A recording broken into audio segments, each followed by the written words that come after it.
140%, and they were at 30. They went off the stage onto the or below ledge. I snapped ledge. As soon as they were done, drop ledge down air. I think my least favorite interaction I've ever had in the game was a Rob trying to edge guard me with that, and I went to Elwind to spike them, and the arm rotor reflected the Elwind and spiked me instead. No! Very funny. So wait, it shot up but still spiked. Yes. That's actually hilarious. I turned to my opponent. It was Donke, someone else who is currently playing. And I turned to him and just said, "Just really, dude?" He said, "Yeah, that was definitely intentional," were his exact words, I believe. All right. And we see the Squirtle closing gaps really fast on Harmonic. I'm not too familiar with this matchup, but I know that having many options versus Rob is... Oh my gosh, what a read. Don't need many options when Flare Blitz will just take the stock immediately. Now, I think Flare Blitz is one of those sleeper good moves. Like, oh, yes. it's like sneakily good. It's very high risk, high reward though. Yeah, it's a shitter move at the end of the day, but it does that. So like, sorry, if you decided to tech chase the wrong way, get out of here, pal. Pretty much. And yeah, I mean, this matchup right over here, I mean, every single one of the PT Pokemon can do some snashy things on Rob. Yes. Like, viably, Squirtle could have killed right there, but then we have down air right there. Oh my. Now, I think and then nice revenge with the down air there. What a catch. I think it's interesting. The thing about Rob is we can see that Humble Genius is familiar with this matchup as well. They're from the same region as Deuce, so I believe it. Rob just being that much more common of a character, you're much more likely to know how to fight Rob, and Humble Genius was showing with their gyro play earlier. Whereas Harmonic probably doesn't know the PT matchup very well, just because, as you said, there's not many around here, or in general. Really, at this level, it's where matchup checks are a real thing. Yes. And in all honesty, I think I may have been the only PT he ever played, and like, I will say, it was in my like come-up stage with PT, before I really had him like solid. It was not a good outcome for Harmonic, so if we get someone who's been playing the character for who knows how long, I mean, watch out. Especially, I mean, good, you're staying away from the down air over there, but then you have the up air, and that's game. I use the word heinous a lot. That one's not horrid, but that certainly was a move that just connected. I believe Harmonic reached Rob's little hands in there, his mitts in there, and got up aired for it.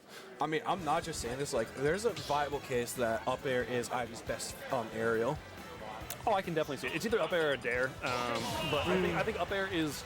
Like, down air obviously gets the spotlight, but I think up air is sleeper good. There is nothing quite as scary as being above Ivysaur. I mean, Ivy's down air is just super disjointed. Not quite as practical as up air is, though. It's huge. Just look at it. It's massive. I cry when I look at that box. The spike strength, honestly, also isn't that strong either. If you with the big hitbox, the inner hit is actually incredibly strong. One of the stronger ones, but the outer hit, the one that's huge, does set up for some for a little bit of a weaker spike. All right, Town and City is interesting because if I know anything about Harmonic, he loves to try and do shenanigans at ledge with Rob on Town and City. I wouldn't be surprised if we see an arm rotor pretty soon, just trying to kill this Squirtle before he ever has a chance to evolve. Don't hang too high above. Yep, that was smart. That was smart. Playing a nice bait, trying to pretend to go the other way, and then making him back to the ledge. Just to have that split second of doubt to go through. I almost said Deuce's mind, Humble Genius's mind. Oh, watch out where you hang out above Ivysaur, because you have the up air, which you've seen, but you also have Fine Whip. Yes. A real jump scare move, especially with how little hit lag it has. You get hit by Vine Whip, you go, oh yeah, that's right, I'm dead, I forgot. Yep. I could see a Flare Blitz coming out. Nope, Charizard just fair. Yeah, well, I could see a Flare Blitz coming out, but probably wouldn't have been a great idea. Oh yeah, another thing that's busted about PT. Charizard back throw, back air. Yeah, I was gonna say. Disgusting. That's not real, but when it hits... No, it's real. It's true. If they hold in. No, even if you don't hold in, it's true. There's no way. It's true. I do not believe it is true. Well, that's one more thing to keep me up at night, folks. Now, I will also say, like, when it's true, it's very likely not a kill confirmed because you have zero rage, but it's true. Well, it is on Town and City. I mean, true. It's a real thing. There's your favorite move, side B. I haven't seen anything too ridiculous be done with it. The nice down tilt for coverage. Oh my gosh, the reverse down air. Oh my gosh, wait a minute. The lingering back air covering. That was such a smart switch, though. Oh, watch out. Harmonic in that scare. Yep, the roll. Harmonic kind of kicking himself for that one. To be fair, it's a scary moment seeing Charizard when you're at high percents. I'm not much of a roller myself, but I think I would find myself at a very similar situation. Missing the grab on the gyro, getting the confirm. What a confirm there. There we go. Humble Genius still has a large lead to work with, but Harmonic will certainly take that. Do I just see Squirtle Nair beat Rob? Like, obviously, it wasn't, the hitbox wasn't there yet, but Squirtle Nair kind of disgusting. yeah, no. A lot of Squirtle's moves surprise me. I've always just referred to him as Wet Pichu. I mean, that's not a bad analogy. You got the weight class part down. Oh, through the stage, through the thick part. Ooh. That's why Humble Genius did not ban this, because that's a thing. That is a very real thing you have to fear. Now, Oh yeah, and did you see?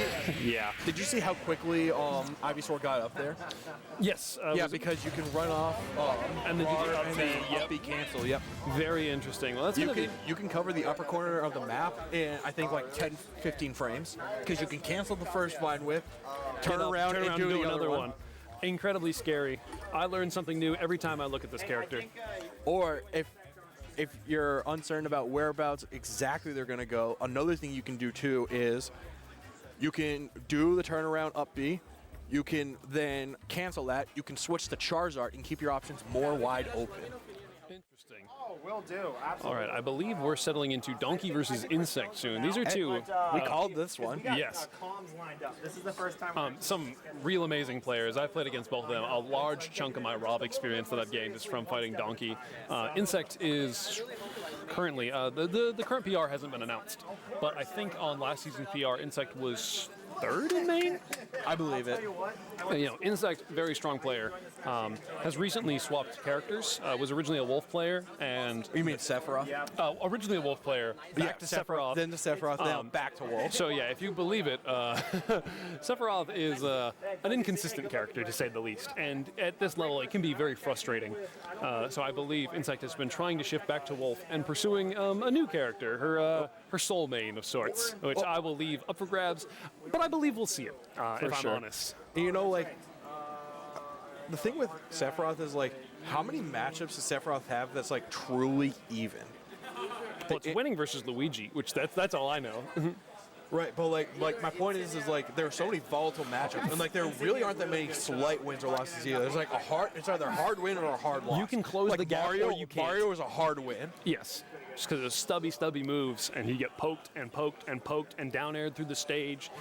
Sephiroth. I was going to say Sephiroth gives me nightmares, but that's not exactly true. I wouldn't go that far. But Sephiroth is taunting, very painful character to fight. As someone who has, I believe my record on Insect currently is 1-21. So I've been subject to many horrors of that character. Hey, it's better than my 0-4 or 0-5. Yeah. Of course, I'm also. Have we only played each other once in bracket or twice? Not many times. I think I've played you twice on the books and one at a challenge tournament. I think we played at BSL one time. I could be wrong on that though. I don't remember the BSL. And if it was like an actual, like, if it was like the Arcadian, then like, yeah, or if it was just like a friendlies one. But yeah, I know the ones that are on the books. Like, I know you've taken both sets. Players, let's find out. My good friend Frozen won. Oh, 2-0. Oh yeah, there's one time where you were put on the record as playing Bayonetta versus me because someone misunderstood. What the? Because I played Bayonetta versus you, and they replaced your Lucas with Bayonetta. So, yeah, you're a Bayonetta player now, whether you like it or not. I mean, I kind of. There are worse things. I kind of prefer it not. Okay, to be with that character, but- okay. Hey, but Insect, yeah, this is the soul main I was talking about.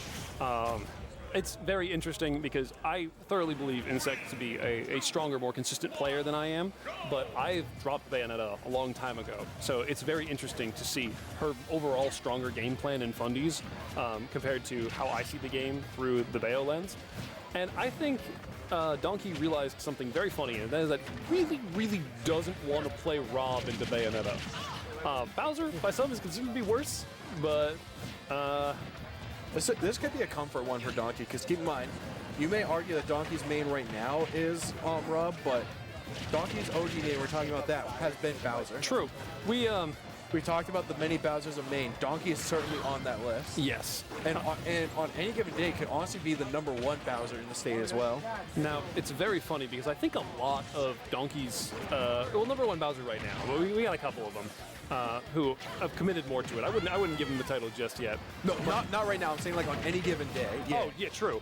I think it's very funny because as I was talking about how I know Bayonetta a little bit better, Donke knows my Bayonetta. I'm the Bayonetta he's played the most recently. It's been a little while, so he's calling out all of my stupid habits. It's really funny watching these up smashes where I would be mashing afterburner kick. No kidding. And first stock goes, see, it's really funny because advantage just goes Bayonetta's way for a long time, but Laser and I always used to say that this matchup is even, just because at this level, if the Bayonetta isn't playing perfect, Bowser's gonna live forever. Bowser's gonna get high rage, and one down air is the end of Bayonetta. Like one advantage state, like sorry, you get bared, goodbye. Oh yeah. Insect showing really good patience and not just mashing afterburner kick. I say that right as she afterburner kicks onto shield. Hey, at least it's the aerial afterburner kick. If it's the ground, heel then we'll slide, forget it. yeah, no, heel slide. You quickly have that beat out of you by many shield grabs. But the damage is stacking on, and Donke's first stock hasn't disappeared. Yep, the late down air, but it doesn't kill because Bowser's just that heavy. It doesn't even kill Spark. Hardly even send them to the blast zone. Donke looking for that side B right now, I believe. Those short hops, empty. I feel like even on Bowser, I feel like F throw would kill right now. From at ledge probably. Okay, nope, we're alive. This'll may kill. What? Now that move is a lot weaker than you think it is. Bayonetta struggles to kill. If you can't, like, Marthritis to the max, you either get which time you get a back air or you murder them at 80 with a robbery. Was that Marthritis? Marthritis, yeah. You familiar with the term? It means, I mean, no, but like I know what it means. You either get your kill confirm at 20 or they live to 200. Pretty much. Marthritis, I love it. Love that term. Now, Donke's SDI, actually quite impressive there. The insect realizing that she wasn't going to be able to get the up B forward air.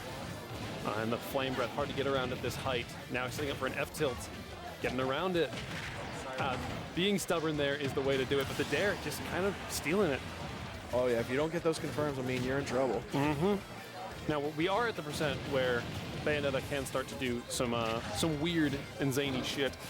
Ooh, the not back air, the down smash, barely missing me there.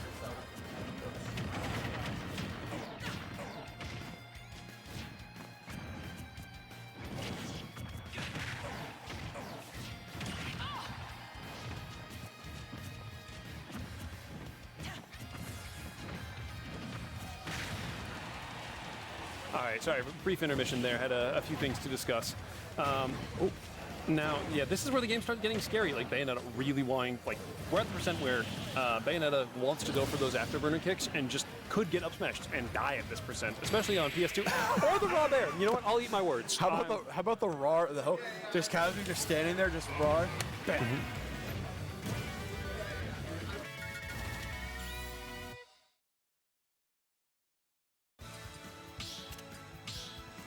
All right, and we're going to be having absolute step away once again as he's back in bracket. Absolute, it's been a pleasure as always, my friend, and best of luck out there. Thank you. I'll need it.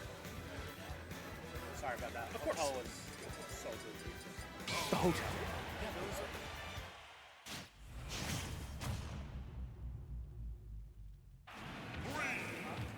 All right, as we start game number 2 over here, we still see the same characters as we are joined back on the mic. We have the dynamic duo back in action. Welcome on back, We my do. friend. All right, so it's Bowser Bayo, right? Yep, Bowser Bayo, 1-0 Donke right now, who is Bowser. Really? Oh yeah. I mean, I'll be honest, like I'm shocked that we're seeing the Bayo right now from Insect. Yeah, I mean, so Bayo can edge guard Bowser pretty well. I don't know how the rest of the set has went so far. I did see these two practicing before bracket, before even doubles began. So, needless to say, they're pretty familiar with how each other plays. Oh, that is unfortunate. That's rough. The air dodge in. Bowser's jab is actually up B. The jump up B too. You don't What see an that option. often. Oh, into It's a the good side B option. immediately. Oh, Donke's in the zone right now. Oh, As I but say that, another SD. You see the smile on Insect's face. she's like, yes, I'd love to see another day. Yes, my opponent SD'd. Which honestly, as Bowser, that's huge because Bowser doesn't really die in this matchup. No, not easily anyways. Yeah, because Bayo, one of her main kill options is jab, and Bowser can just tough guy through it. I think there is a certain point where eventually Bowser loses tough guy to that though, if I'm not mistaken. Probably, but it's difficult.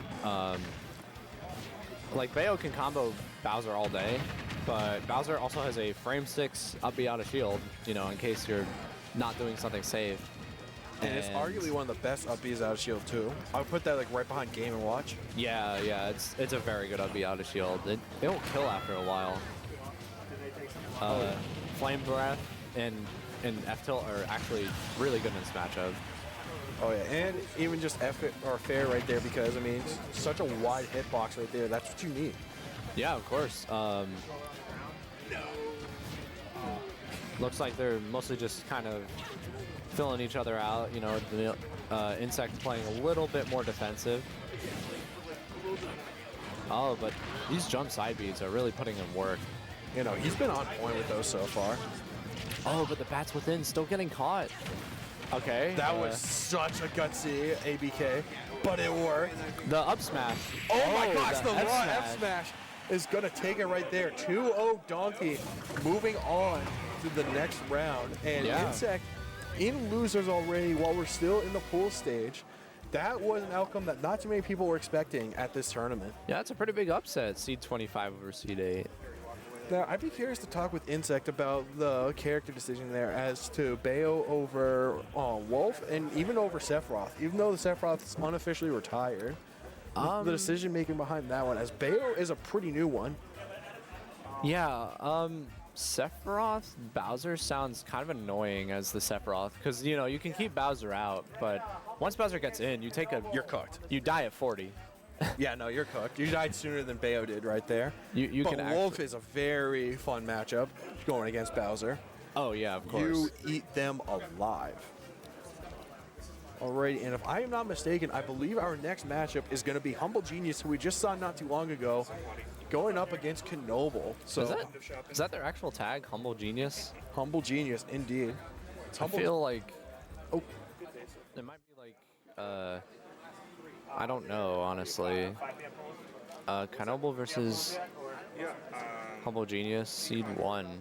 yes, Humble Genius is seed number 1, and go figure, this is actually the first time these two are playing against each other.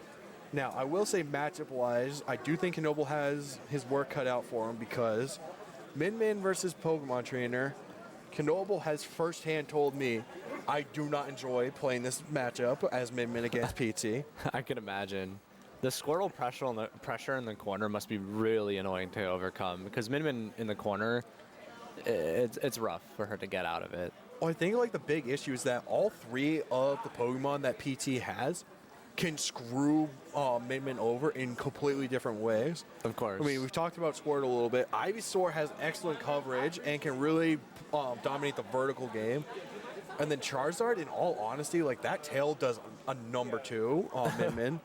Because, yeah, Min-Min's arms outreach, obviously. But the instant you miss on that, you do not need to go that far as Charizard in order to hit with that tail. No, not at all. And Zard is really fast on the ground, so he can, you know, run up, dash shield, you know, shield the arms, and then suddenly he's in Min-Min's face, and it's rough.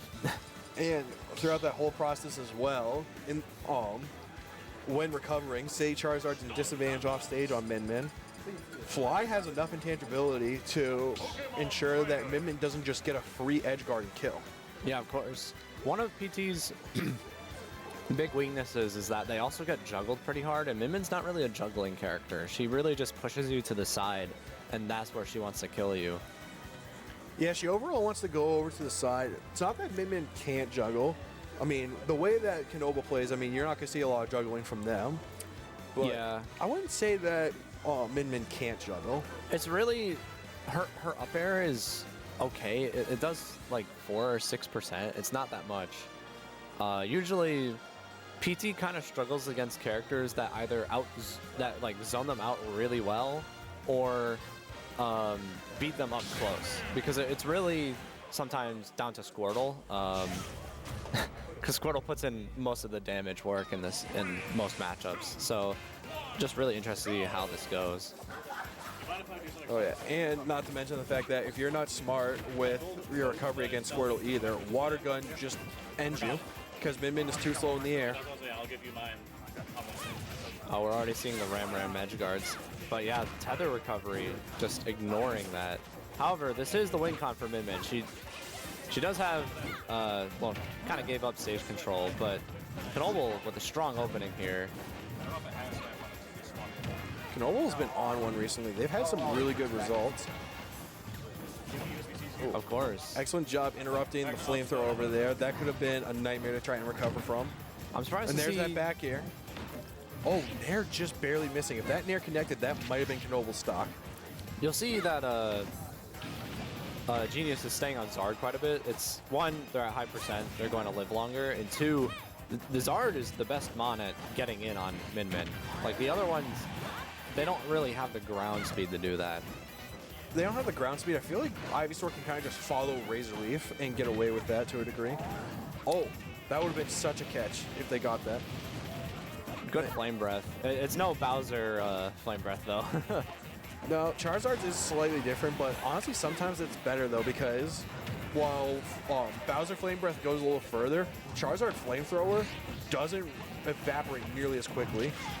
Ooh, good catch with the up smash. I'm shocked that only up smash 2 connected there. Yeah, up smash is gonna catch that. That move is frame 6 out of shield. It's like one of the Bowser best out of uppy. shield options in the game. Yeah, it's like Bowser uppy. It's the same frame. It kills. Honestly, in a lot of ways, it's better than Bowser uppy. Up, getting the Squirtle combo. Shocked that they went for up air there, or up throw there instead of down throw, and maybe some back air action, or even dare action. I think they're under the plat, right? No, they were like right near the ledge. Yeah, up throw at the ledge is pretty good. I'm surprised it wasn't like a down air uppy. I mean, not down air, down throw uppy. Nah, you want to save it for like this percent right here because that's one was like, hey, I don't have many great combos left. Let me just get some percent and get better positioning. Yeah, right now, Humble Genius just keeping up the ledge trap. Oh, going for a great bit of way. a down smash. Great way by Kinoble. Yeah, that down smash though might cost them because that was pretty committal, and now they're in the corner against Min. Manages to get out. Right now, seems like both players are just looking for that one option that's going to take the stock. There we go, Razor Leaf. That's what I'm saying right there. Just follow Razor Leaf and usually good things happen. Oh, my God. No uppy. So that had to be a late reaction. Oh, that was wow. such a good. That was like right at the stage level. Really good megawatts. See here, forward throw. Yeah, I'm shocked that we went forward throw and not back throw there, just to keep forward throw a little more fresh. Because back throw is not going to kill before forward throw does, but back air will. So we have a Squirtle with full water gun. So a lot of what Squirtle wants is really to just land like a forward air or nair in neutral or an F tilt just to get the grab. This character is very low-key a grappler. Like, he gets so much off of grab. He does. Squirtle's best move is grab. Because down throw, up throw, they both combo. Squirtle back throw is one of my favorite moves to watch in the game. Watch that little man just that was a great pivot grab from Kinoble. But you see the landing fair. Now we're gonna get like around 30%. Oh, the whiff throw out of nowhere. Yeah, some PTs really like to do like they like to land with Squirtle side B as a mix-up because it's invincible. That wasn't even landing. That was just like, you know what? Forget it. I'm just gonna use the move because why not? Yeah, they'll do that. Honestly, good megawatt and megawatt. Wow. So, how about that? Game 1 going to Kinoble over here. PT, they do struggle with zoning, as we can see. Like, Genuis isn't really getting in, and Kinoble's doing a really job at playing this keep away game. Because even though PT's moves are fast, like Squirtle is a really quick little guy. He doesn't have much airspeed or ground speed. Squirt? Yeah, He's not got that fast. decent ground speed. He's actually slower than Mario on the ground. Mario's not slow. I would consider Mario slow anyways. He's like average. Squirtle's pretty like below average for what he is. But if he were faster on the ground, he would be terrifying. It's really the airspeed that's the issue. He has to have a good initial dash though. Squirtle. Oh yeah. Which I feel like that's a big one because oftentimes you're doing the initial dash. Kind of like that nair right there if you ended up the right way. There's gonna be a lot of damage. Nair, up B, yep. That's 60%. That's the Squirtle special. Ooh, Up air.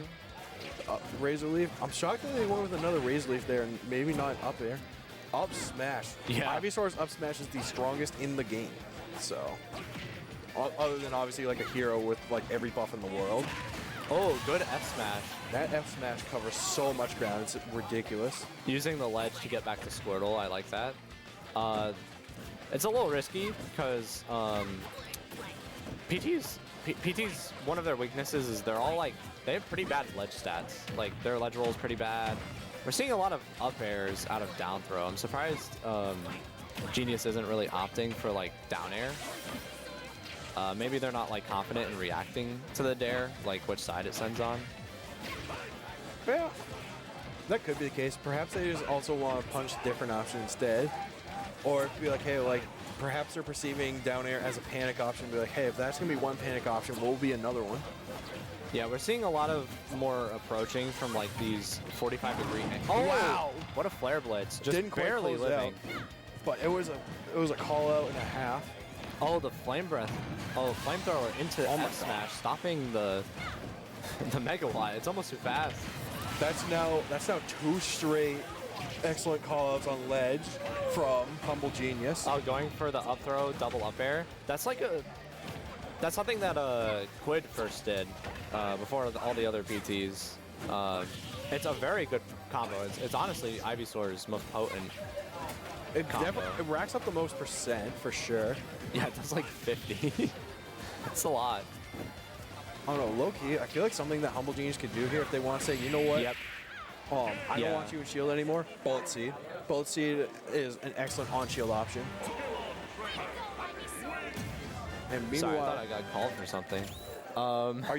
did you sign up for singles or not? Yes, but not this wave.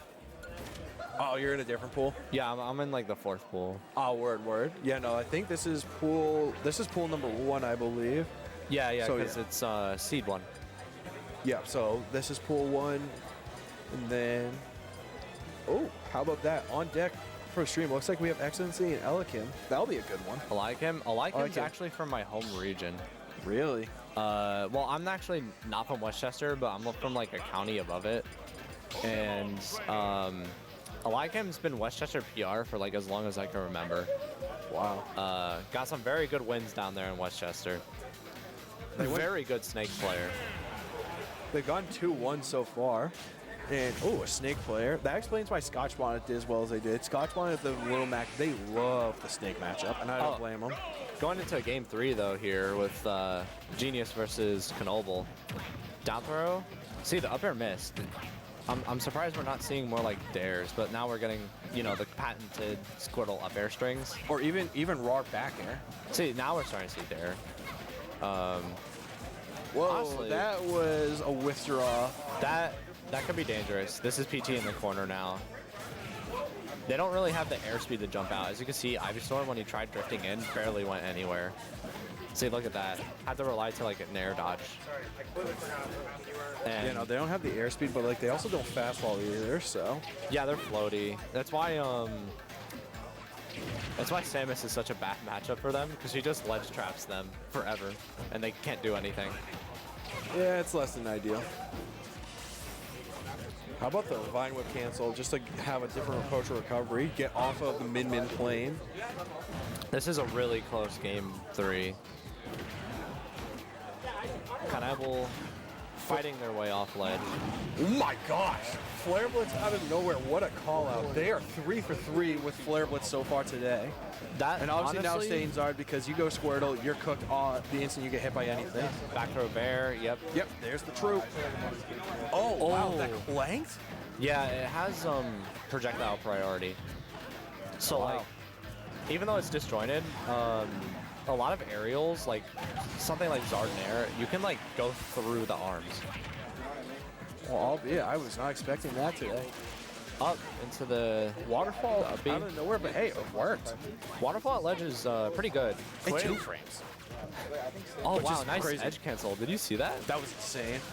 That was a really good edge cancel with the side B at ledge. Keeping Kinoble in disadvantage like this entire time. It's been like a full minute of disadvantage now. Oh, there goes Water Gun. Oh, Shocked very that they went good with stall. Nair. Oh, Down down tilt. tilt, breaking the ice. Down tilt is like Ivy's one like grounded boxing option. Oh, another flare blitz 4 call for out. 4 with Flare Blitz. Humble Genius is on one of these Flare Blitzes, and even though we're at 12%, that's an unofficial 0 death as the 12 came from recoil from Flare Blitz. Yeah. Which I don't know if that really classifies as a 0 death at that point. Kind of like if you hang near your blast zone, you pick up residual percent that way. We're starting to see some Squirtle dares here though. I'm liking that. Okay. The triple pair, I love it. Oh, surprised that they didn't go for grab there, especially being up a stock. You can afford to be a little more gutsy. But hey, another ledge cancel over there, this time off of withdraw. Yeah, as you can see, Min Kinoble is using a lot of dash attacks to try and like avoid these scrapping situations, but you know, Genius is just always ready for it. Like the dare from disadvantage getting punished again. I'm surprised Kinoble's not like, oh, this is rough. That's That a might be good dead game. movement. Yep, Yeah. that's game. And that's where PT really takes over in the matchup right there. Is again, all 3 of the Pokemon really have their edge against Min Min. Now, Min Min does have its quirks and ways to beat each of the Pokemon as well, but more often than not, the Pokemon tend to take over. And we saw that right there. Even though Kinoble got game 1, Humble Genius was able to solve the problem and really come back and close it out. Yeah, the Ivysaur Nair is just so good for edge guarding. You see it kill at like, it killed Min Min at 80 off stage. Granted, no jump, but Even with a jump, I'd be shocked because like the other thing is the angle that's going to send at, like, yeah, it sends out a disgusting angle. you really don't get a chance to air dodge either. And if you can't air dodge, then you can only jump. And at that point, you're just done. But either way, kudos to both players over there. Those were close matchups back and forth each way. And now let's see here who we're going to have on stream next. Oh, it might be Donke, Sailor, Jess? Question mark. That's a candidate. That's a potential candidate. We also have XLNC, Eliakim that we had mentioned earlier. We have. Those are really the only 2 that are really primed up for the stream as of right now. There could be Insignia, Mr. Science, but I don't. As of right now, that one's not primed up to end up on there. But they could be. You never know. It starts at 3, so I can do 4 after. Let's see here. Let's see here if we end up seeing anybody plug in over here. That's how we'll really I think know. Donke versus Sailor Jess is what's happening now. I just heard the names get called. So that'll be Hazy versus a Heavy. Yeah. It depends on whether Donke decides to go Bowser or Rob in that one. So In all honesty, I don't think either one plays particularly well into Paisy. Rob beats Peach. You think so? Oh yeah. Oh yeah, it's bad. I have a friend, Cody. He's like PR'd in New York City, tri-state, and he thinks Rob is losing. Because what happens is, like, yeah, Daisy and Peach, they can like edge guard Rob, but you know how like they like to ground float a lot? That's like the perfect area for like gyro and laser to hit them, and also forward air. Rob just like outboxes them. And they use their main kill options are Nair and Bear, right? For Paisy or? Yeah, for Paisy. Like 2 of their main aerial boxing options are also their main kill options, and Rob's heavy. I feel like they also use Dare Up Air a good amount too. I feel like the only one that's really not a boxing option is Fair. Yeah, Fair's more like a call out, but Rob can just fly over it. It's lot of the it's time. either call out or honestly like a spacer as well. It's like, hey, like I'm far enough away from you. I can hit this and I can just live. Yeah. Now, mind you, it's a little bit of a gutsy call out or a gutsy space check, but it does work. It does. So honestly, we could see Bowser too. I can definitely see Bowser doing okay into Peach. I don't know that matchup as well as Rob Peach, because I mean, I play Rob. For sure. Either way, we're going to see Peach struggle to kill. That's really her only like super big weakness versus the big characters, is that sometimes they just don't die against her. It's the reason why DDD actually does all right against her, is because Peach actually just can't kill DDD. It's Without beginning committal, because like obviously if we get the Peach or Daisy Bomber, the side beef, then like that's a different story. But like you have to combo into that, and that's so much execution. I've seen DDD live to like 230 against Daisy, get up aired, and then not die. Really? Yeah, this character can definitely struggle to kill without the combos. Like you need to land a forward air, a bear, or you know, a side B to really get something. Of course, there's always like a call out up smash, but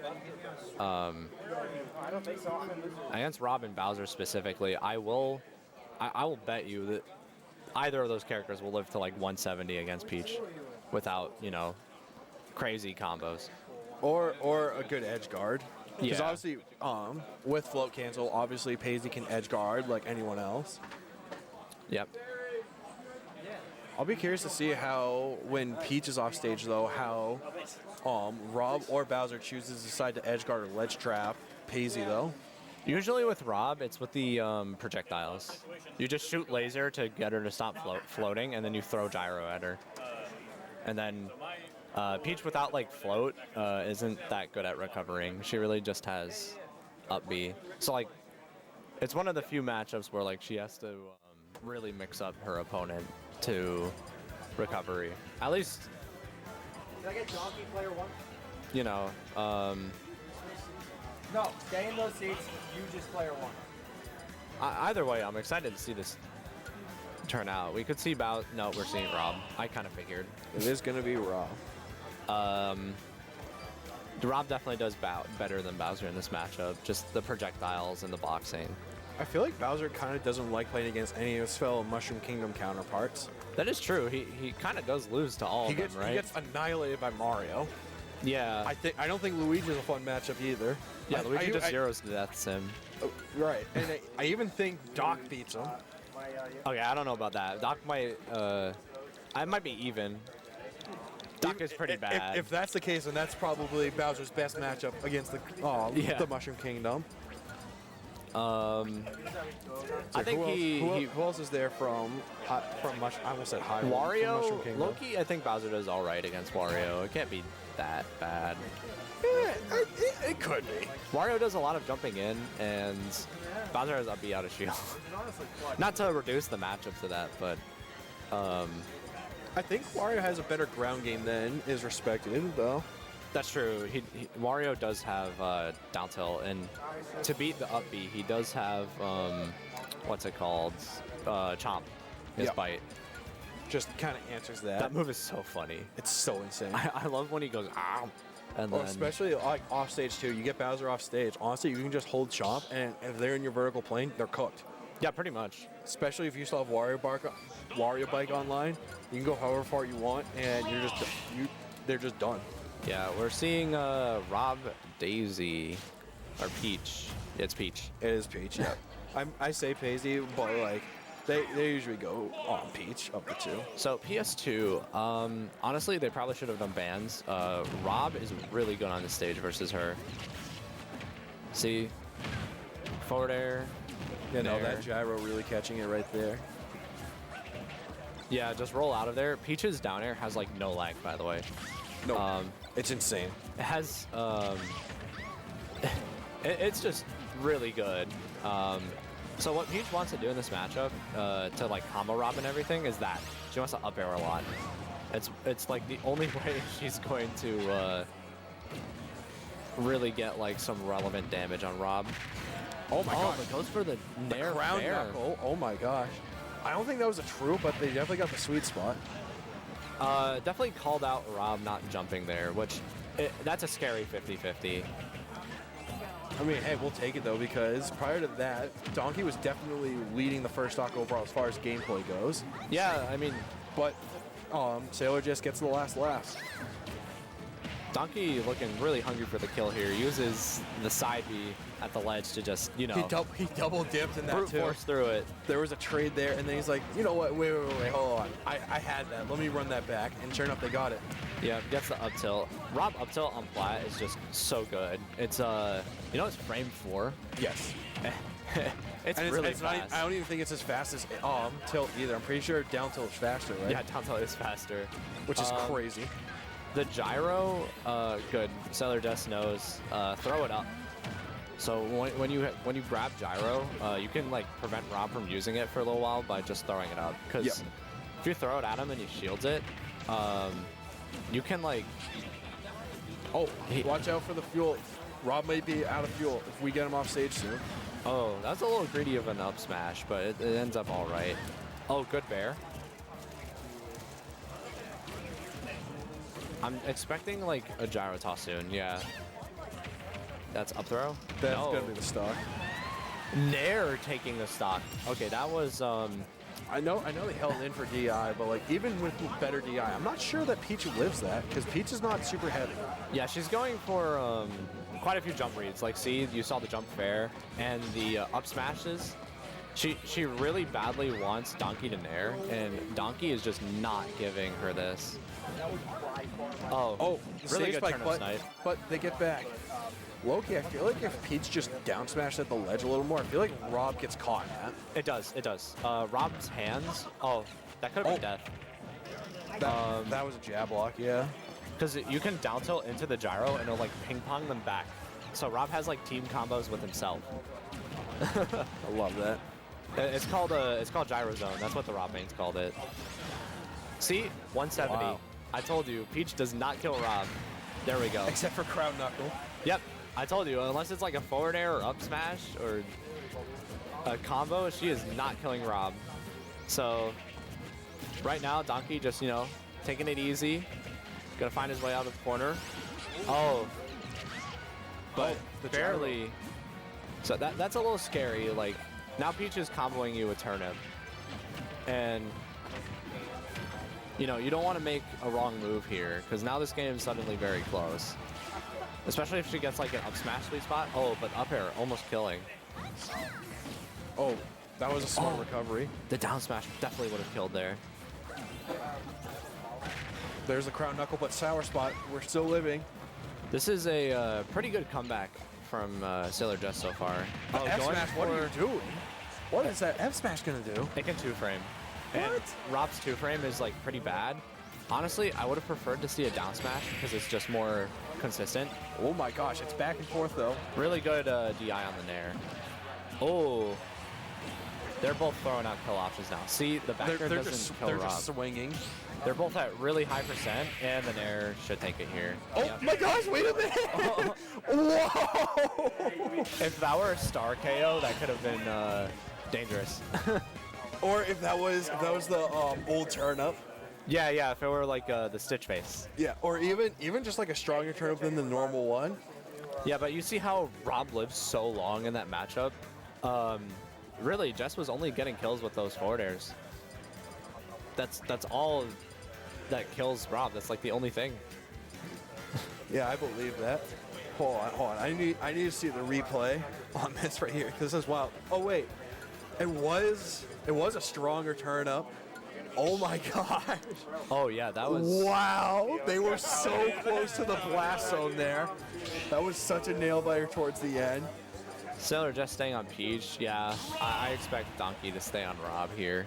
Sailor just doesn't really have another character, unless you count Daisy, which I don't. They used to be sort of different when the turnips, and then they got changed. So Right. now they're literally one of the them had same. higher Mr. Saturn chance, the other had a higher Bob Bomb chance. No, it had to do with actually the knockback values. One had like they had like different base knockback. So like you could do different combo routes with each of them. So they were actually fairly different. Because you know how like the way Peach plays is with like a lot of turnip combos. So they were actually fairly different until that changed, which is a little sad. Currently, Jess playing this very well, just using up air to stuff out Donke's nair. But Donke, that's still... Down. I forget how often that lingers. She just threw away the Winky Face. I'm a little surprised by that, because Winky Face is like the best turnip for comboing. Well, that and Dot Eyes. But Dot Eyes is a lot less common. See, there's a down smash. Oh yeah, so like Wrinkly like does like the most damage obviously, but like it also like stuns them. Ooh, that is a hard thing to tech. Donke getting the up air. This could be death. Yeah, and it is. Wow. Even Rob, with the right DI, Donke taking out the first stock. That's Rob with rage, and see, Donke's at 142. And Gyro's online. Oh, they have not dying to back air anytime soon. Going for the up air. The down air 2-frame, but it wasn't enough. I don't think it was a real 2-frame. I think it was just Rob's arms above the ledge over there. Oh, the gyro keeping Donke safe. Just playing really safe here. What? No. Oh my gosh. That dare would have been really dangerous. Oh, unsafe gyro. That's all good. Donke still has the lead overall right here. And so far that Nair has honestly been an X factor. If Donke's getting that, things go well. If he's not getting that, that's where Peach gets some combos. Oh yeah.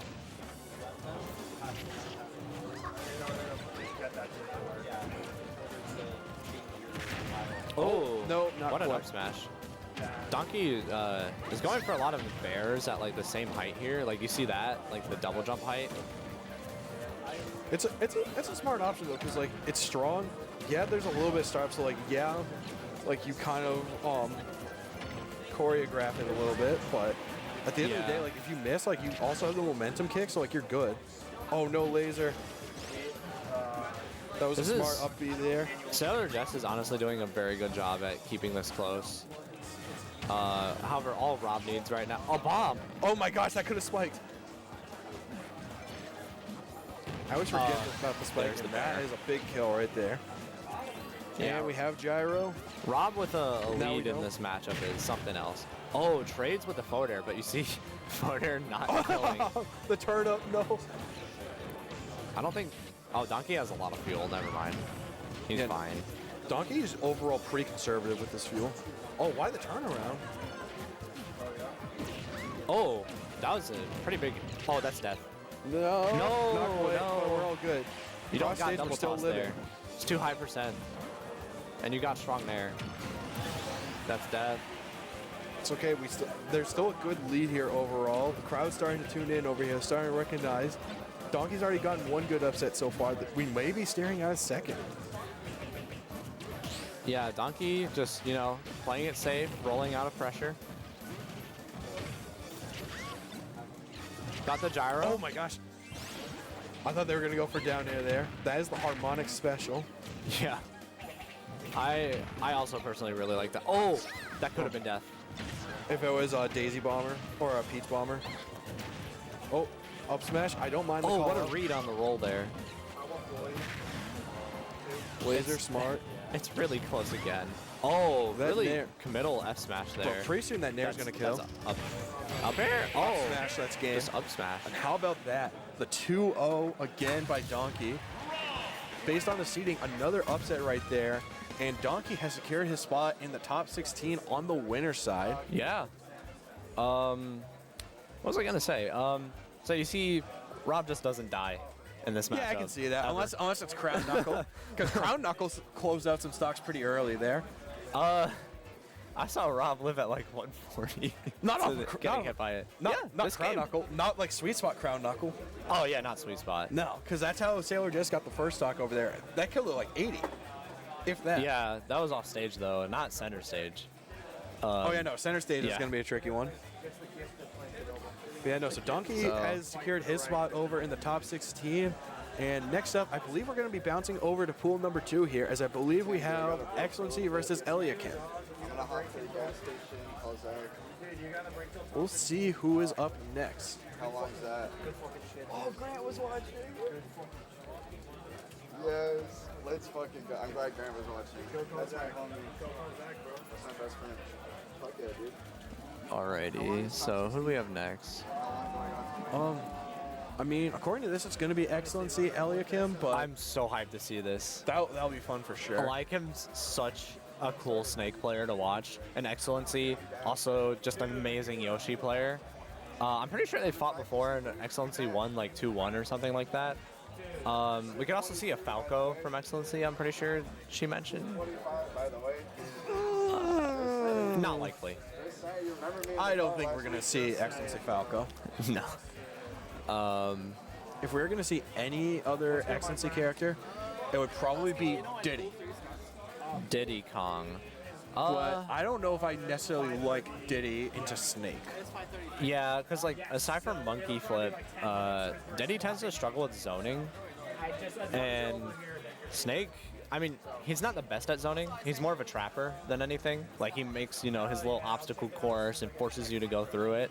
Right. But at the end of the day, though, like Snake just has so many different ways to cover like how you're gonna recover, and Diddy Kong really doesn't have many recovery mix-up options. Like Diddy Kong really wants to remain level, and against Snake, that is a recipe for disaster. Well, Diddy has like some agency with the barrels, but Nikita, if you just like put it in circles around the ledge, it can be really annoying. So it might force like a high recovery, and then Diddy in the air is a slug, like when he doesn't have Monkey Flip. Yeah. Just up tilt, dead. That being said, Diddy Kong does combo Snake really well when on stage and can reliably close out stocks at 50 or 60, which not many characters can do on Snake. I like him. But at the end of the day, that's not going to be the case. 17th at UD Turbo. That's honestly really impressive. UD Turbo, it's one of our tri-state locals. It's like the monthly version, and they usually have a pop bonus. It's usually very stacked. Really? Yeah, we get like Light, Zomba, big names like that. Wow. Mr. E. Meanwhile, this looks like the matchup we're actually going to be getting here, as it's going to be level 3 versus sKOtchbonnet. All right. Two icons in the main Smash scene. This is going to be a fun one. As we can see from like the set record, usually it's sKOtchbonnet's favor, but the last time they played, level 3 won. Oh yeah, level 3 always has something up their sleeve. And the other thing as well is like, though sKOtchbonnet is a talented player, at the end of the day, they're playing Little Mac. Yeah. Although Cloud's not edgeguarding Little Mac. Like maybe with reverse nair, but I feel like F-tilt, if Mac doesn't recover at the right level, can actually do a lot of damage. It's dash attack. Yeah, dash attack can just 2-frame the up B. Yep.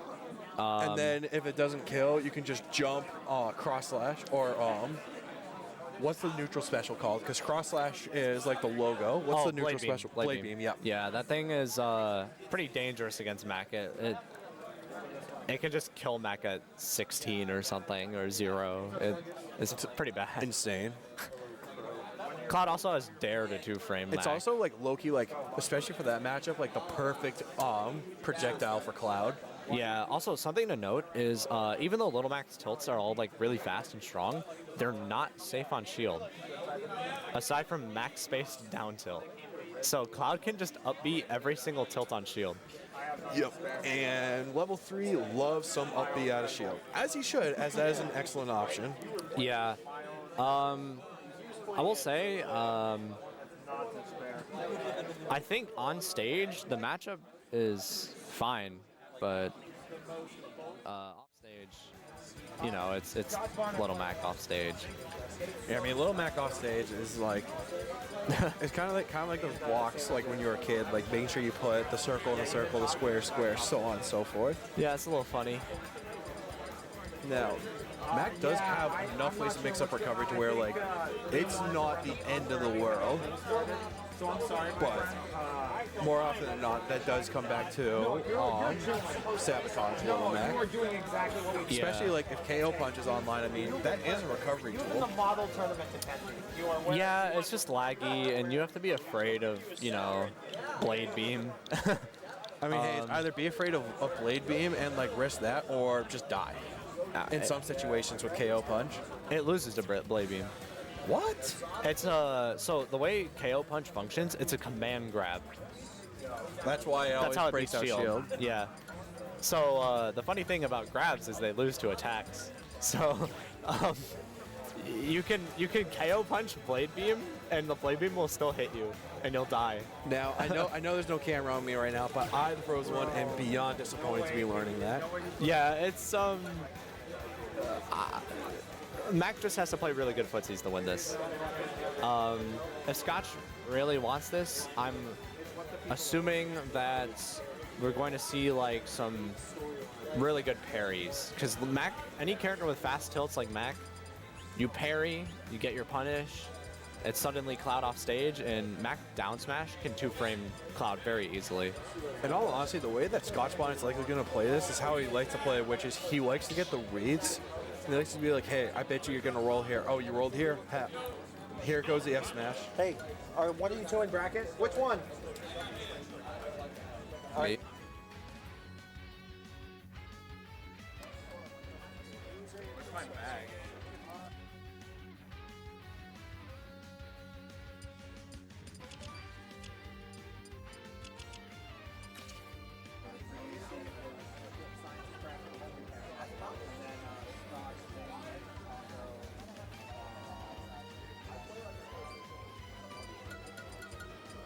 Alrighty, and as predicted, we see the Little Mac and we see the Cloud. Now, level 3 does have a Sonic that they can pull out at any given moment if they would like. But, with that being said, we have the Cloud for now. So, game 1 will be Cloud Mac, and 2 main Smash legends go head to head. This is bound to be a fun one, folks. Good old PS2.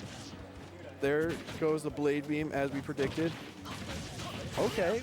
Level 3 getting some early combos here. sKOtchbonnet having a tricky time getting in. Once they get in, though, this could be a different match. Here goes the up tilts into the F tilt. F tilt misses, but KO Punch is almost online, so one good read here. And oh my gosh, just like that, sKOtchbonnet takes out the first stock so far. Also shout out sKOtchbonnet for playing with the Joy-Cons. Not too many gamers these days still use the Joy-Cons, but sKOtchbonnet is an OG like that, as level 3 evens up the score and gets a little limit in the process. They're having so much fun. Look at the two just laughing around. This is what the game's all about. At the end of the day, just having fun, meeting new people, getting to hang out with friends. This is why we play the game. Dash attack into the limit beam right there. Gotta watch out for KO Punch, because that's what did level 3 in last time. All right, here we go. Mac with stage control. Into the down tilt haymaker, doesn't quite close it out, and that will actually close it out. Just like that, we have a quick one on hands right here. This one could be over real soon, especially with KO Punch almost online. One more hit, and that could be troublesome for level 3.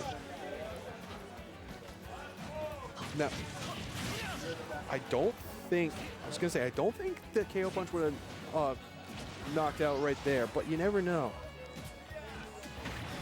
Excellent recovery there from sKOtchbonnet, but nonetheless, level 3 does take the stock, and just like that, the stocks are even once again. And there goes limit cross slash, a free 27 right there. All right. Overall, both players just playing cautious, just getting their percent. sKOtchbonnet just settling for the percent that they can get. They understand that one good read here, and all of a sudden that could be all. Oh, that was a good haymaker right there. Oh, the down smash not quite catching over there. Level 3 lives to see another day, and with the limit back online, this game may not be over just yet, folks. Little Mac outrunning the limit beam right there. And, oh, the up smash not quite connecting. I thought we were going to see an F smash over there. KO Punch is almost back online. What is going to happen next? Up tilt. So up there. Oh my gosh, the KO Punch misses. Oh my gosh. Wait a minute, we're right back in this. The up B only connects the first half. Oh my gosh, what is happening? The back air into the dash attack. Oh my gosh, this is neck and neck, folks. We're going back and forth. Back air, down smash, F tilt. Oh my gosh, Mac is off stage. We have limit cross slash, but it misses. Oh my gosh, Mac made it back. Next good hit, and that should do it for game 1 over here. Both characters you see, level 3 going away, wanting to get more limit online. Oh my gosh, the down throw. Oh, I thought we were gonna see up B over there. The not quite. Nope, the back air, not quite gonna close it out. sKOtchbonnet able to get back into this. The haymaker out of nowhere takes the stock across the stage for game 1. What a riveting game 1. Back and forth action on the final stock. See sKOtchbonnet ahead 1-0 in this set so far.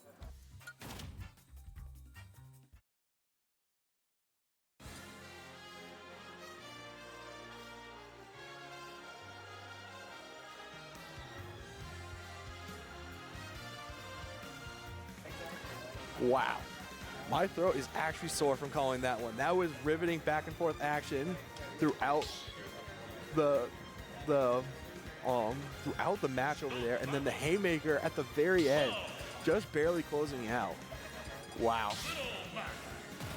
Love seeing the two players. I mean, they're just having a good time. They're just enjoying each other right now. But even still, these are some fun matches to watch. As we go into game 2 over here, same situation as game 1. We have Cloud Mac.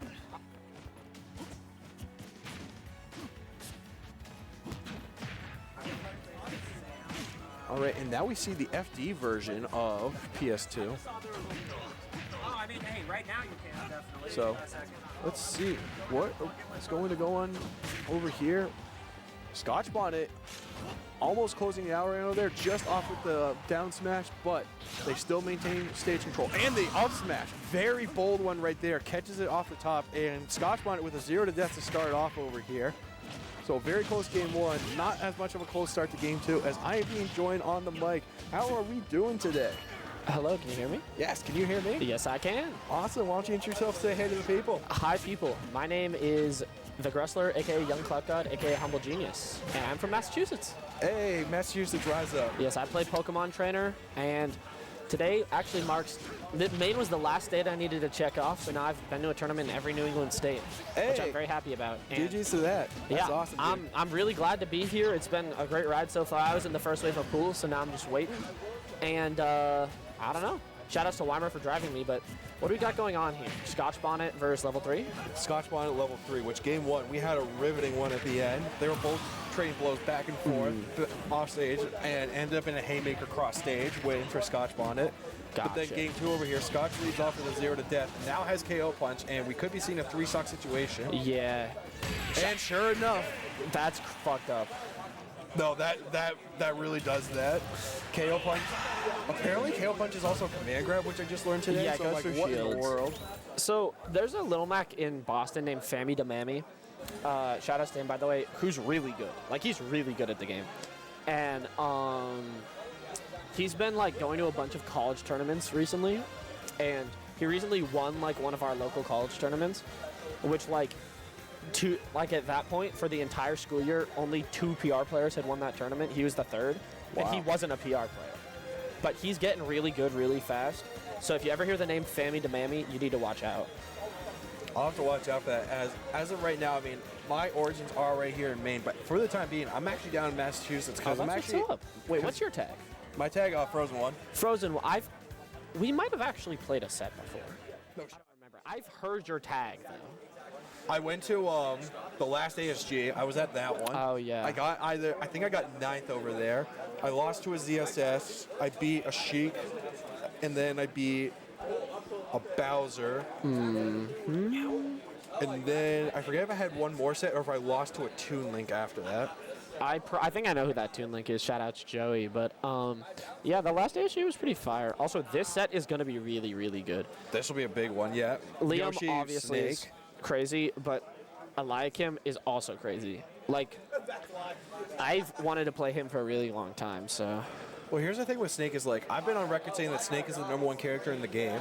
Snake is definitely one of the most expressive characters. There's just so many ways to play the character at an extremely high level that if you're getting complacent with one Snake playstyle, you could be cooked on a completely different one. See, I don't think Snake is #1, but I do think he's like top 4 for free. I think he's the 3rd best. behind Sonic and Steve, but like he's definitely can beat every character in this match in this meta. I just think like matchups like Falco, Lucas, Ness, Joker, and then there's one more in Sin. Like those aren't matchups that normal top tier struggle with, except maybe Joker. But it's like with Lucas and Ness and Instant and Joker, they can all use the grenades to like charge a mechanic or something. So it's like versus Instant, you have to be careful when you throw a grenade or else they're just gonna revenge it. Lucas, they're gonna get healed with. So it's like. That being said, Snake, Instant, and doubles though. Oh my gosh, what a combo! Also, I still think he's a top tier though, because I think he beats like every other character, or like at worst goes even with. I mean, I think Snake beats Steve. I don't think Snake beats Steve because I think Steve has the tools to win every matchup, but Snake beats the quote unquote good that is considered for Steve right now. But like I feel like Akola and Onin and Syrup are gonna come up with something. I feel like Syrup's been more Ness lately. Yeah, I mean, if you can play Ness at that level against her, that's what you're gonna do. Syrup's fucking crazy at the game.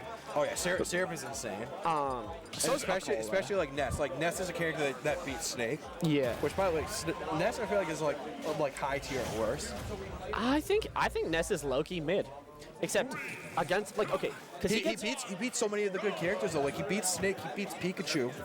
Okay, those are two I don't pivotal think ones. Pikachu is that good, and also beating Pikachu in this meta is not that important because he's not common. Fair. It's like, but he gets destroyed by Steve, he gets destroyed by Sonic, he gets destroyed by Rob. I don't know if Pika gets destroyed by Rob. Or no, Ness.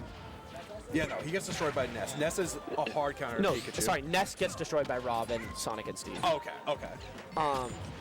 But yeah, let's get into the match. So, I wonder how Liam is gonna approach this. So, this sticky, now it's on the Eliakim. He's aware of that. Yeah, they're both it aware. could be It's back on Excellency. Excellency now, I think. I might be wrong though. I like these eggs a lot. I feel like the C4 is just gonna go off. Oh wait, no, it's Yeah, it's on the ground now, I'm pretty Yeah. sure. either Or way. it's on the plat. There we go. Yep, on the right side flat over there. Either way, I like him taking the first stock right here, and I mean this is a unique matchup. Yeah. I think Liam is doing a really good job of like poking and not detonating the grenades, but the issue is like the trades that she's taking are not in her favor. No. I'm also noticing that so far Eliakim doesn't seem to be a Snake that's like super reliant on nades. Like they're getting a lot of combos and a lot of good meat on the bone without having to connect nades, which I think will bode really well. I think it's like the threat of nades that allows him to get those combos though. Also, Excellency has been hitting fire combos. Their advantage state is so fucking like It's clean. insane. I played her at the Arcadian. It was a fire set. But Oh, back air. I'm wondering if up air would have closed he out. could have up tilted that. I like him could have. Snake up tilt is disgusting. That move, I've been playing a lot of Snake recently. Snake up tilt is heinously broken. So if you get hit by that F tilt in the air by Snake, you can always air dodge out. And that means Yoshi can always double jump out because he has the armor. So good job on Excellency knowing that counterplay. Excellency's going to need a few more of those. That call out with the fair. Excellency does a really good job of that. She's going to need a few more of those. Yeah. I think this is a much better situation right here. Oh, great. I like the idea to extend with Dare, but I feel like extending with up air is the best thing you get there. Oh no, I feel like you might want to keep up here a little more fresh, a little online. That makes sense, but I honestly think like the most important thing is keeping Snake like above you / not at center. Oh, he should have got missed that it. kill there. It was If I was sour playing, that was spot. game. Yeah, if that was sweet spot, I think Excellency dies no matter what. Excellency doing a good job like baiting out rolls, and that was a really good back air. I like him looking lost there, and great up air by Excellency. I was Really? gonna say, Excellency still has double jump, so they are not off the hook yet. Yeah, I think the reason Excellency won that game is because of her composure. She like just remained composed, played her game, got the call outs when she needed to. For sure. I also think she really adjusted on the fly as well, whereas instead of viewing the nades as a nuisance and something to work around, using the nades as an opportunity for her play style as well. Yeah, it's okay to take nade trades with Snake if you're even or up. I mean, depending on your character, obviously, but like Because if you know how nades work, you can like make them a hindrance for him to have in his hand. You can for sure. I am not sure about this not bending Smashville from XLNC. I feel like she is gonna need the space, but low-key, maybe not, because her advantage state was what really won her that last game. That's what wins her a lot of the games. And maybe she just wants to be able to hit those ladders, hit those like back airs, really like allay the pressure on so Eliakim can't create his zone. No double jump. Okay, we're fine. We have a lot of just strategic nade play right now. Also, grenade or C4 is on the left most side of the platform. Yeah, that was not good for Eliakim. I think he was holding a nade while he got neutral bead. That situation's just going to be so tough. You have to like guess perfectly or else you die. Yeah, and that is kind of like the flaw for Snake in the matchup is like, no more when do you nade, when do you not nade? Because like, yeah, theoretically nade's all your best move, but like, that being said, it's like, that doesn't mean you always have to use it though. Yeah, you definitely don't always want to be using it, especially when you're even, or especially in disadvantage every time. That was a good nade. But I think, ooh, unfortunate. Almost. I was gonna say, I think Eliakim is looking a little lost versus XLNC, because I know Eliakim has played versus Miles a lot, who's very good at Yoshi, but it's definitely a very different style than XLNC, so it's gonna be a little bit weird. And XLNC did not mean to blow up that grenade. Back air, his hitbox is just so big that she blew it up on accident, I think. He's dead. Yeah. He missed it. He didn't miss it. Like, he had to air dodge there or else he was going to get forward aired. And if... I feel like if you had done a down air, you could have done a Cypher extension and then hung on to dash attack, or air dodge, rather. That was a hard situation for Eliakim, though, because, like, you don't see how close you are to stage because of the camera. So he had to have known before, and he didn't. I feel like that's where I always keep a half an eye out on the upper right of the screen, like when I see blast zones there. Dude, I never look at that. I low-key should, though. That's what I look at, especially if I play a hero. If I see zoom, like that's where I'm like, all right, where's hero about to drop? And I've gotten kills that way. Yeah, that's smart. Zoom like makes a small sound when he's spawning up top, and that's what I go off of. It's like really faint, but if you like know to look for it. Yeah, like as far as like where on the screen it is. That down B was XLNC Gambling saying, I don't have much time left on this stock. I'm gonna try and get a call out. Oh yeah, this should be dead. This is a terrible situation for Eliakim. Yup. Okay, he can live now, because he can go high. Yep. Oh, good dare. What a fastball too. Yeah, we like that. Good disadvantage play by Eliakim. But XLNC just keeping this one lock and key. Goes for the forward air. Doesn't go off stage, which I'm a little surprised by, but one hit from XLNC by pretty much any aerial. Oh my god, Yeah, wait a minute. yeah. I thought that was the snake up air. No, I thought it was too, but I was like, that doesn't look like the animation of Yoshi getting hit, so. Very well played by XLNC, very patient. Two very, very good games throughout, and props to XLNC closing it out 2-0 over there. One thing I really want to mention about that matchup is like XLNC did a very good job of taking all the opportunities to edge guard Eliakim when he had to Cypher low, because that's Snake's weakest position by far. Most characters can just like obliterate him for having to go low. Absolutely. Or they force him to blow himself up so he takes more damage. And then they can obliterate him next time. Honestly, if you can have Snake blow himself up without having to take the trade too often, like you're in a really good position. Yeah, like having him have to blow himself up for recovery, it's like, okay, yeah. Also, I think I will probably hop off because your co-commentator should be coming back soon, question mark? Question mark, possibly.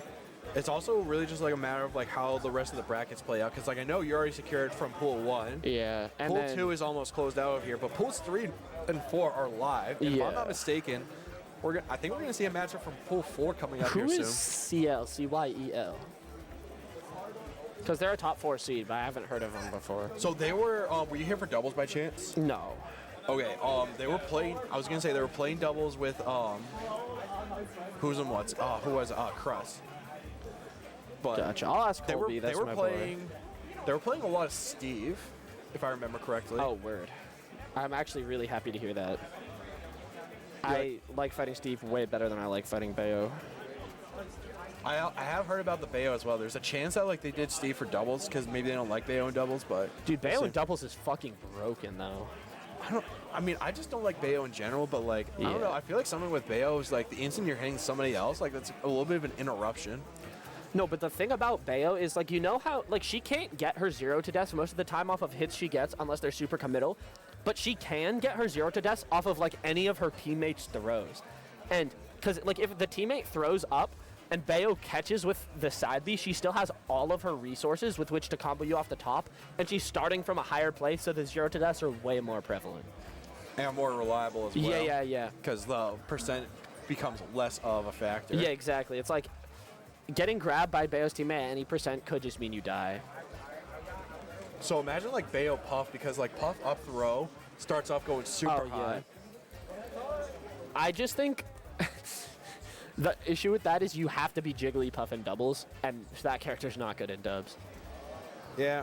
I mean, the character's really not that good, period, but particularly not she's dub. all right. She has some like decent semi-meta relevant matchups, but like obviously she's never going to win a major, I don't think. I mean, like, base mage, maybe, but it would have to be a really hot run, and he would have to get really lucky. There's another one, Amok. I've seen him face Leo before, but, like, that's pretty much it. Yeah, Amok is more of a streamer than a competitor, in my mind. He's got a pretty solid win, but, like, I don't know. He makes a lot of YouTube shorts and stuff, so it's like, I don't know. I have noticed some more clip hunting plays overall. Yeah. Shout out to Muck though. That guy, like, we need more streamers and content creators in the community. So, like, honestly, I'm happy to have him. Oh yeah, for sure. Also, like, shout out Mars, because like as great of a player as he is, he's equally as good of like a content creator as well. I don't know. I think Mars, he fucking has that shit, bro. He's so good, and he's capable of being number one in the world. He's low-key wasting himself. But as a competitor, I feel that way. But, like, as a fellow human, I completely understand that he's making, like, way more money for way less work by doing this. And, like, to build himself a sustainable career, this is kind of what he, like, should be doing. But as a competitor, I'm like, man, Mars, you could fucking do it. Yeah, no, it's a balancing act for sure. Because, like, again, on one hand, we're like, yo, like, we had that talent, like, of course we don't, but, like, theoretically we did. We'd be like, yo, like, we would be, like, doing, like, something different with that. Yeah. Who's to say that's truly the case, though? Like, if we actually had that spot, I was in Mars's position, I've been playing since Smash 4. I'm getting older. I'm trying to stabilize my career, like, plan for later goals in life. I might be trying to buy a house. And if streaming is what's going to let me do that, then, brother, hell yeah, catch me on Twitch. But, like, I'm younger than he is. I've been playing for less time. I didn't play Smash 4. I only played Ult. And it's like I still have that, like, competitive fire within me. I want to be really good. Right. Well, I mean, like, that's honestly, like, one of the things, though. It's just, like, really at any stage, but especially in this game, is, like, when you still have that fire, like, all else will follow suit. Like, really the only thing that's going to matter is your end result. If you're getting the end result, you're golden. If we're not getting the end result, that's where things start to take a turn for less than ideal situations, I'll say. Well, just to keep things overall positive for the stream. Yeah, my whole thing is, like, I have lost many times, and I've gotten upset many times, and it's just, like, having that competitive mentality and drive has helped me in, like, more aspects of life than just Smash. Like, the ability to, like, have my mistakes exist and learn from them is something that I wasn't good at until I started playing Smash. But that skill is, like, you can use that everywhere. And you almost have to. Yeah, exactly. It's especially, like you're gonna make mistakes. It's like what you make out of it, though. Exactly. Especially, like, for me, I mean, like, I'm somebody, like, young, like, thinking about owning a house soon as well. It's like, yo, to get where I'm at, though, like, if I want to be there, like, why do I deserve that? Like, if I deserve that, I need to go out there and go get that. No one's just gonna hand me a house. It's up to you. And the thing is, like, sometimes you're gonna try something and you're gonna fail, but if you never try, you're 100% guaranteed not to succeed.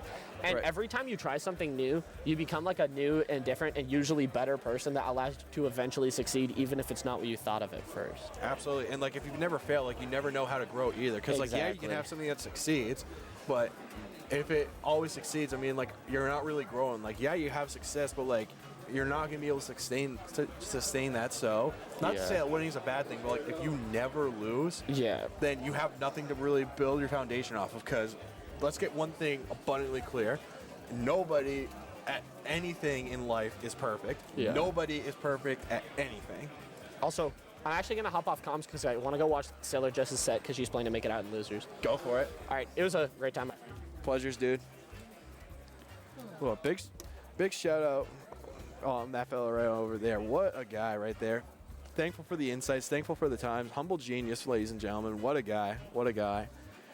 Meanwhile, we are awaiting our upcoming set over here, so we will be stepping aside for a brief moment and actually, I think we might have our next match coming on our way. Let me take another look here at the bracket. Oh, yes, sure enough, we do. We have Phonum Grave versus Zaney. How about that? That will be a unique matchup for sure. Zaney, gamer of many different characters, and Phonum Grave primarily a mean gunner, but we have seen a handful of other characters come out from time to time as well.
So sure enough, we are going to see Zaney and Phonum Grave over here.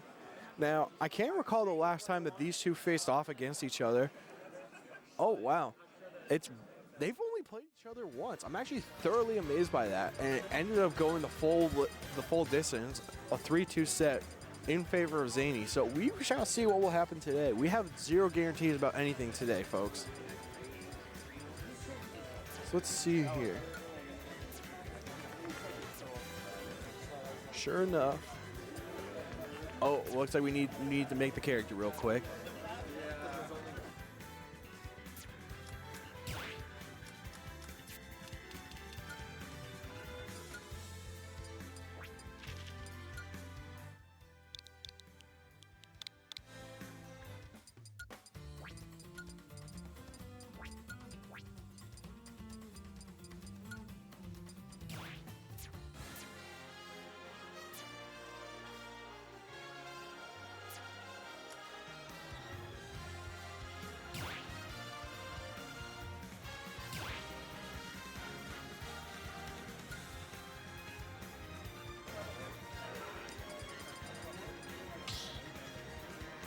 All right, looks like we are back in action here.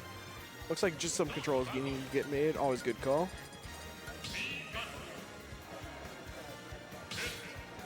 And sure enough, we have Zaney going in with Pit today. All right, Pit versus Forum Graves 3's Me Gunner. This will be a fun one to see. Overall, just cautious play to start off.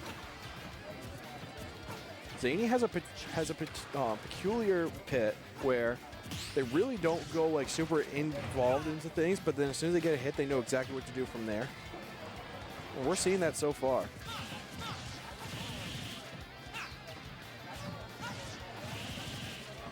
All right, we got some good conversions over there by Zaney, but Forum Grade 3 able to get back, no problem at all. This could be a fun one. Zaney is a master with those arrows, and that is going to play a major factor into things here. The big reason that Zaney chooses Pit over Dark Pit, as a matter of fact, is those arrows. Oh, almost the drag down nair down smash. Oh, that was a little bit of a heads up play right there. All right. Oh, just out of range of the F tilt over there. Will we see the charge shot coming out soon? Will we get to see the charge shot coming out soon? That'll be the better question to ask.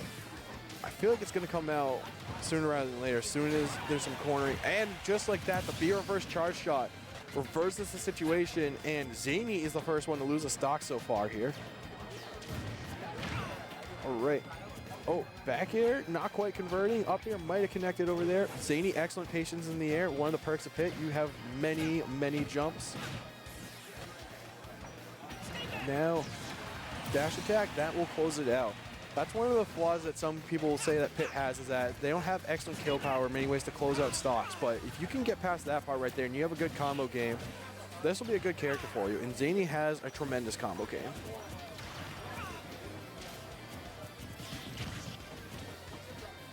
All right, not quite reading the roll over there, but that's all good. They reset neutral. And it looks like Gunner's getting a few hits off over here. Pit able to catch the up B beautifully.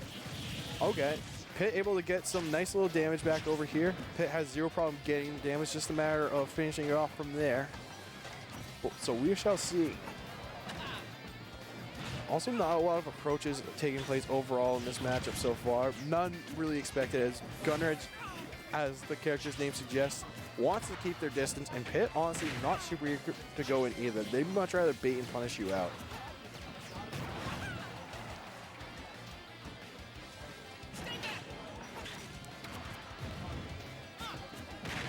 All right, the F throw over there. Will we see another charge shot coming on out?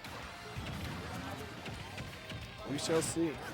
Back throw, soft missile, down special again, side special. Oh, a whole combination of things hit over there and closed out the stock. So now Pit had a little bit of a deficit over here. We'll see if they can come on back. Now will the charge shot come out? We shall see. All right, nair, fair, F throw. If charge shot comes out now, that will close it out for sure. And should Gunner come out on top over here, I'm wondering if Pit will still be the character come game 2, or if we'll see something out. Charge shot, not going to close it out. Gets considerable damage in kill range right now. Up smash, that move will scoop up really early.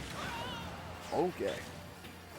Pit on their final breaths over here. They need to be careful about how they choose to move forward. And the back air, that is going to close it out. Game 1, a comfortable 2-stock win for Phonome Grave 3. And perhaps we're going to see a character change here come game 2 from Zaney. Only time will tell.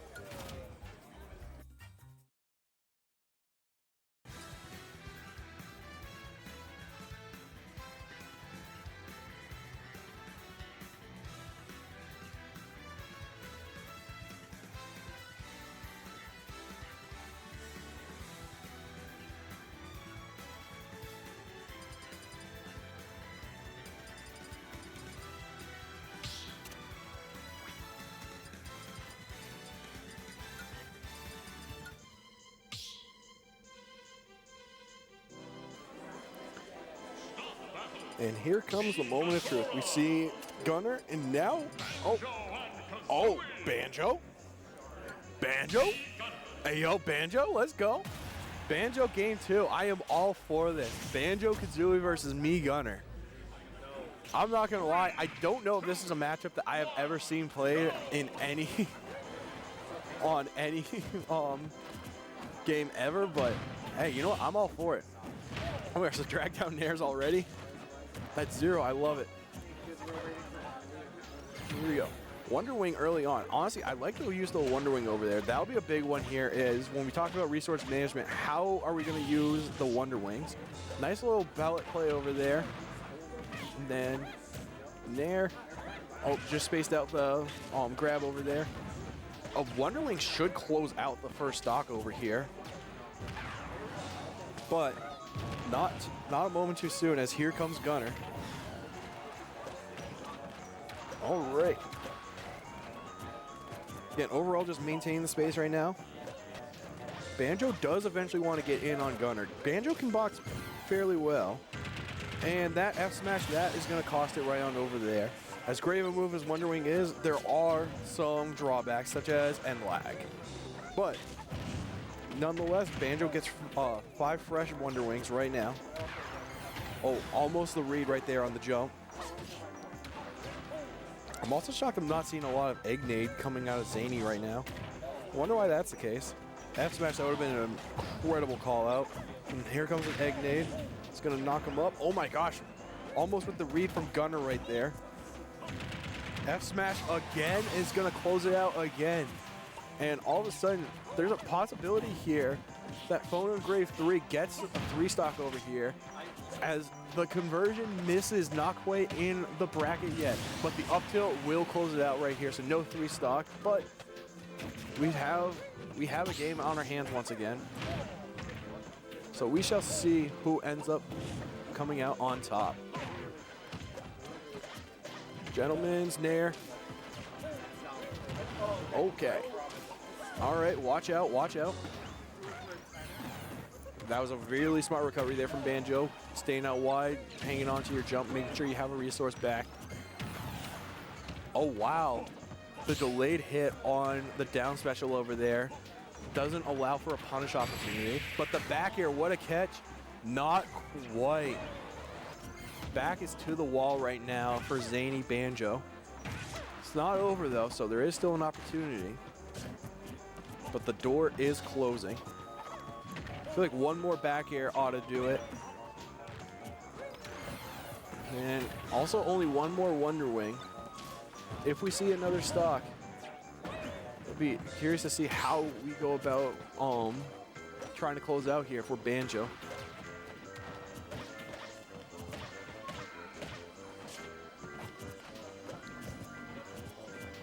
A lot of patience overall. Zaney just walking back and forth. Explosion not closing it out either.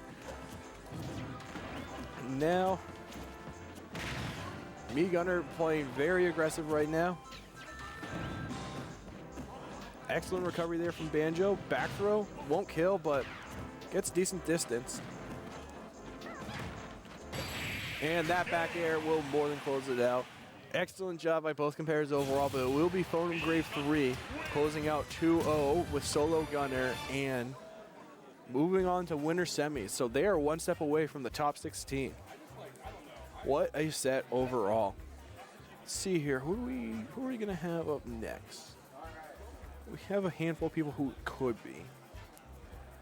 Oh. Well, alrighty then. Looks like we'll see Eliakim back over here going up against another main player in iPat. Now that will be a unique one, as iPat has a handful of characters that they can use at any moment in time. And then Eliakim, we saw a really solid snake, no pun intended, the last time we saw them on stream. So be curious to see what the matchup ends up being over here.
right, and already we're seeing something unique over here. Gentlemen's a Smash Bros. I feel like that is not a common trend overall in this game. We know Eliakim is going to go Snake over here. Let's see here. We see Snake, Chrom. Now, this is actually a unique matchup over here, where Chrom can actually space out Snake pretty well and avoid having to hit nades. But in the same breath, Snake can kind of just hit Chrom off stage, and that could be a nightmare for Chrom.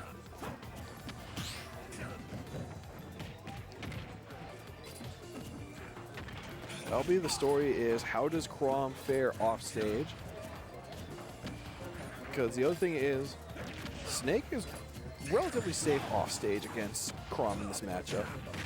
Chrom can edge guard, but it's not a reliable proposition. Okay, the up B actually doing a decent job over there. Up tilt, that will be all she wrote for stock number 1. As Ford mentioned before, Snake up tilt is insane. Here we are. Chrom going in on Snake. Excellent job with the spacing over there overall. Good idea with the nade, didn't quite catch it overall. Oh, they wanted the jab back air, but the nade had other plans. Wow. What a way to go off stage there for Eliakim. Double grab cancel out over there. Oh wow, that Nikita still hit. Oh, nice idea on the counter over there, but iPat is going to pay the price and get up tilted again. Nade nair.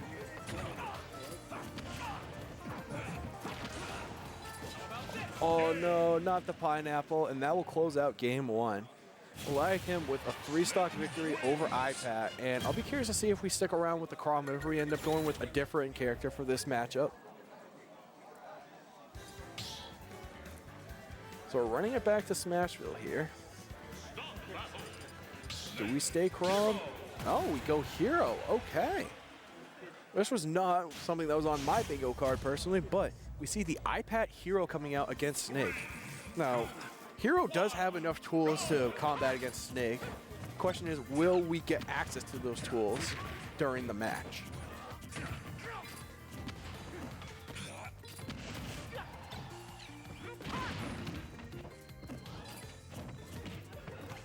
So far, similar story to game 1 over here. Eliakim overall taking advantage of the combos early on here in the early portion. Oh, but Accelerate is online. That means you're a little bit more susceptible to getting hit like that, and they are dead. Let's see here. They want to use Kaboom. They got Kaboom. Let's see here. Snake not really letting the randomness factor of Hero impact their game plan too much. Love to see that. Now, the ladder of explosions.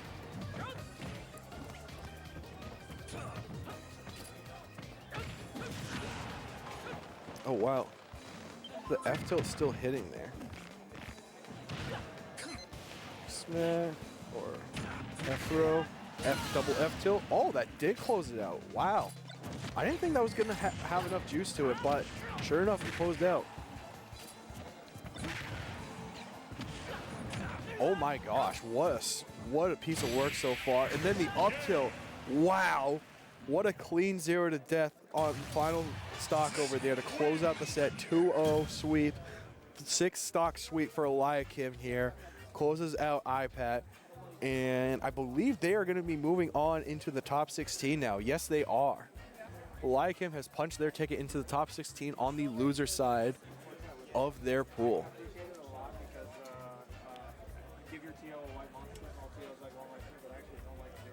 And let's take a look at the rest of the bracket here so far. Oh, looks like we have a couple good sets that are going to be taking place on stream here real soon. Let's see here. Looks like pool, just updating the bracket over here. Pool number 1 is almost closed out. Humble Genius and Donke secured the top 16 spots from winners. Sailor Jess has closed out a spot in losers. And then it's Kinoble versus Insect right now for the final spot in losers. which that set's been going on for a little bit, so perhaps there has been a score on that one. I will see if I can get an update on that.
Okay, so we don't have an official word on the outcome of that set just yet. But moving along over here in pool number 2, we have Insignia, who made their way to top 16 through the winner side. And we have XLNC through the winner side. We have Eliakim through the loser side. And currently, Mr. Science and sKOtchbonnet are playing right now for the final spot in top 16 from pool 2. On to pool 3. We don't have any final results there yet, but we do have a few matches that are going to be close to moving on over there. And it looks like we're actually about to have our first opportunity for a ticket punch out of group or pool 3 here soon between two members of the HTC crew. We have Danila versus Cruss. Danila, you're player 1. Now, we've seen a handful of characters between the two over here. The most common ones we've seen have been Banjo from Danila and Falco from Cruss. So, will that hold true, or will we see something else? Well, while we're awaiting that decision, we take a look over at the sets over here. They've played 4 sets total, 2 and 2 lifetime. Cruss does have a few more games overall over Danila, but by no means does that mean that's set in stone. And it looks like it's not going to be Banjo. We're going to see Cloud Falco. I think I like the Cloud pick overall, as Cloud allows you to space out just a little bit more, whereas Falco, like, if you ever don't close it out as Banjo, Falco can pretty easily counter close you out. So, we are just moments away here from starting off this set.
Alright, the knuckles have touched. That means that the game is about to be underway.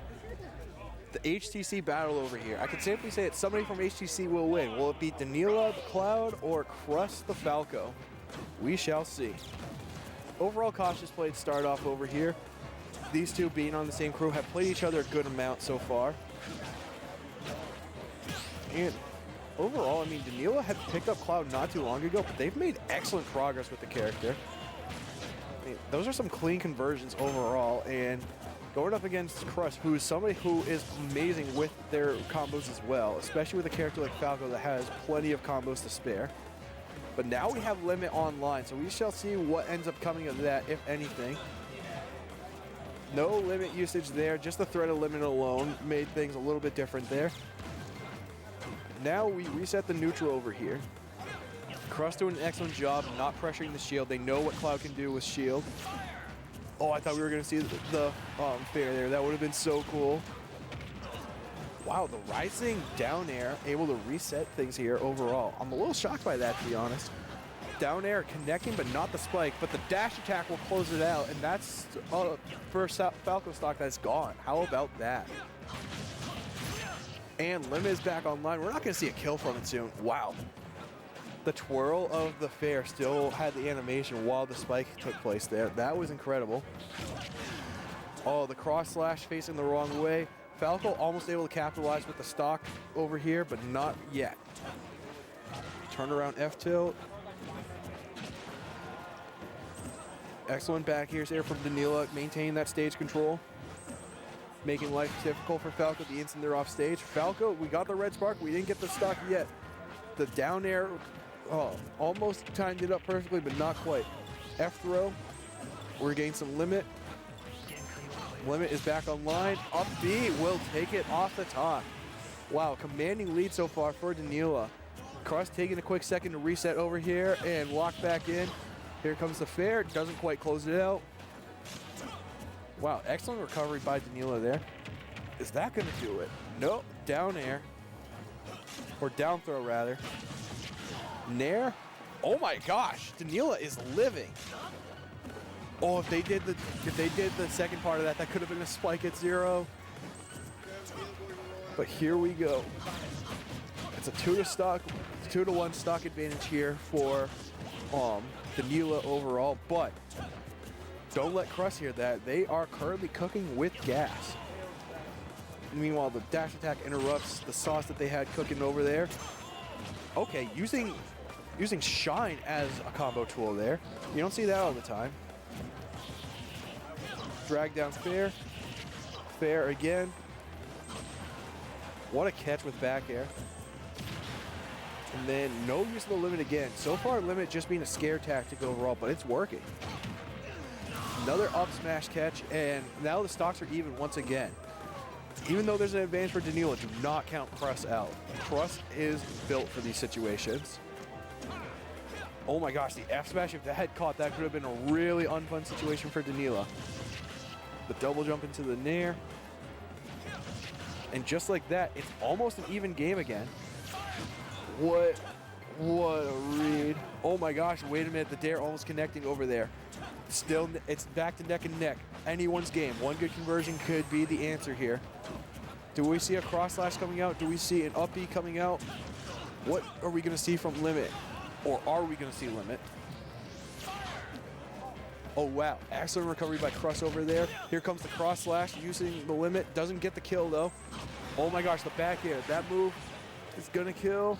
No, it is not. Oh my gosh, Cruss is hanging on right now by a thread. Interesting choice of a no-tech there by Danila, but no punish from Cruss. Oh, that back air might have done it had it connected. The F tilt cross stage, not going to do it. Oh, wow. The ledge trump into the Nair. What a slick move by Danila, and that is going to close out game 1. What a move. Danila with a commanding lead early on. Cruss mounting an incredible comeback, only for Danila to close the deal when it's all said and done. And we go into game 2 over here. I mean, I see no reason for Danila to switch, and we're seeing Cloud Falco again. And just a reminder, folks, what's at stake for this game right here? The winner of this one moves on to top 16, just like that. Whereas the loser, they have to go through the loser side to make it to top 16. Overall, we're having a similar start to the first game where we have a little bit of a percent lead for Danila, but Cruss quickly evaporates and erases that. Now, oh, the finishing move, if that connected, that might have closed it out, but it does not, so Cruss will live to see a few more hits. Cruss is really going for the short hop phantasms here. Fair, covering a lot of ground. Dash attack not quite catching the Falco recovery. Oh my gosh. The shine off stage to close it out. What a gimp. Oh my gosh. That was masterful work by Cruss. Love to see it. Danila going a lot for dash attack, but Cruss able to get the recovery height perfect with Phantasm to avoid getting hit by Cloud dash attack. Up smash doesn't quite close it out over here. I can't say that they'll live one more though. Oh my gosh! Oh my gosh! Whoa, out of nowhere, the down air. And no tech from Danila. All of a sudden, it's a reverse scenario of game one here. Cruss is back in their zone. And the dash attack still not quite connecting. Up tilt in there. Oh my gosh, are we gonna see another one? Are we gonna see another mixtape right here? Nope, we're gonna see a back air close out the stock. Meanwhile, Danila almost has their limit. Now they have their limit. See, how are they gonna use their limit? Are they gonna use their limit? Is it just gonna be another scare? Down air, up tilt, back air. Laser. Oh my gosh, Nair. What a call out. Back air, or up tilt back air. Yep, that's going to close it out. A much more commanding victory for Cruss in game two over here. Sets us up for a game three situation. Wow. This is awesome. So now, are we going to stick around at the same stage? Are we going to run it back one more time like Cruss did there? Or are we going to go somewhere else? Fate is up to Danila right now.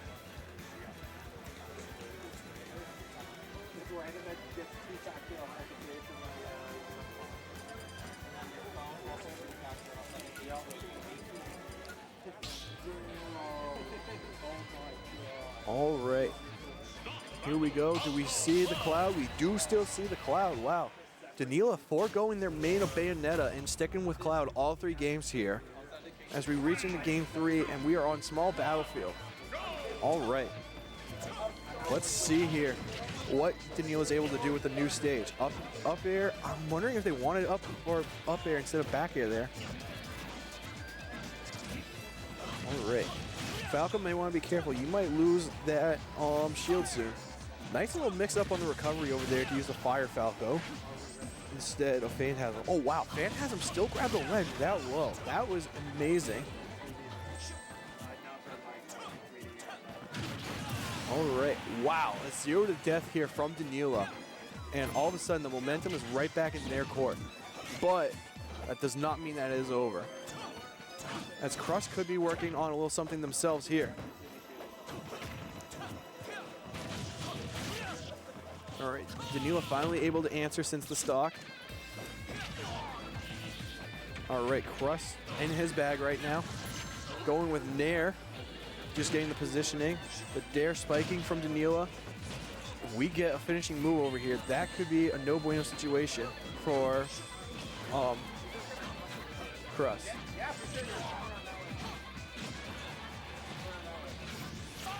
All right. Oh, going for the ledge trap again, doesn't quite connect, but instead, we have an answer over here. And now, it's an even stock game once again, but Danila very much has the stock favorite. Oh yeah, Falco not quite dead there. Wow, Cruss hanging on. Cruss is gonna have to hang on for a little longer. Do they have it back? Just enough, wow. Cruss is able to get some good percentage over here. That could be the story of this game, potentially. Oh my gosh, the double parry. What a move. Oh, the up tilt, jab block. How about that? F tilt doesn't close it out. All right, excellent recovery from Falco over there. Doesn't get caught, but does get hit by the dash attack, and that's going to close out the second stock. Danila one stock away from securing their spot into the Sweet 16 here. Meanwhile, limit is online. Will it get used? Yes, into the limit beam. Oh my gosh, wait, up B? That's gonna hit there? That's insane. So now, Danila just keeping up the pressure, maintaining their state right here, not going for anything crazy. Smart plays overall. They might try and go for a limit here soon, as Cruss may be staring at 1 to 2 more hits in the winner side here.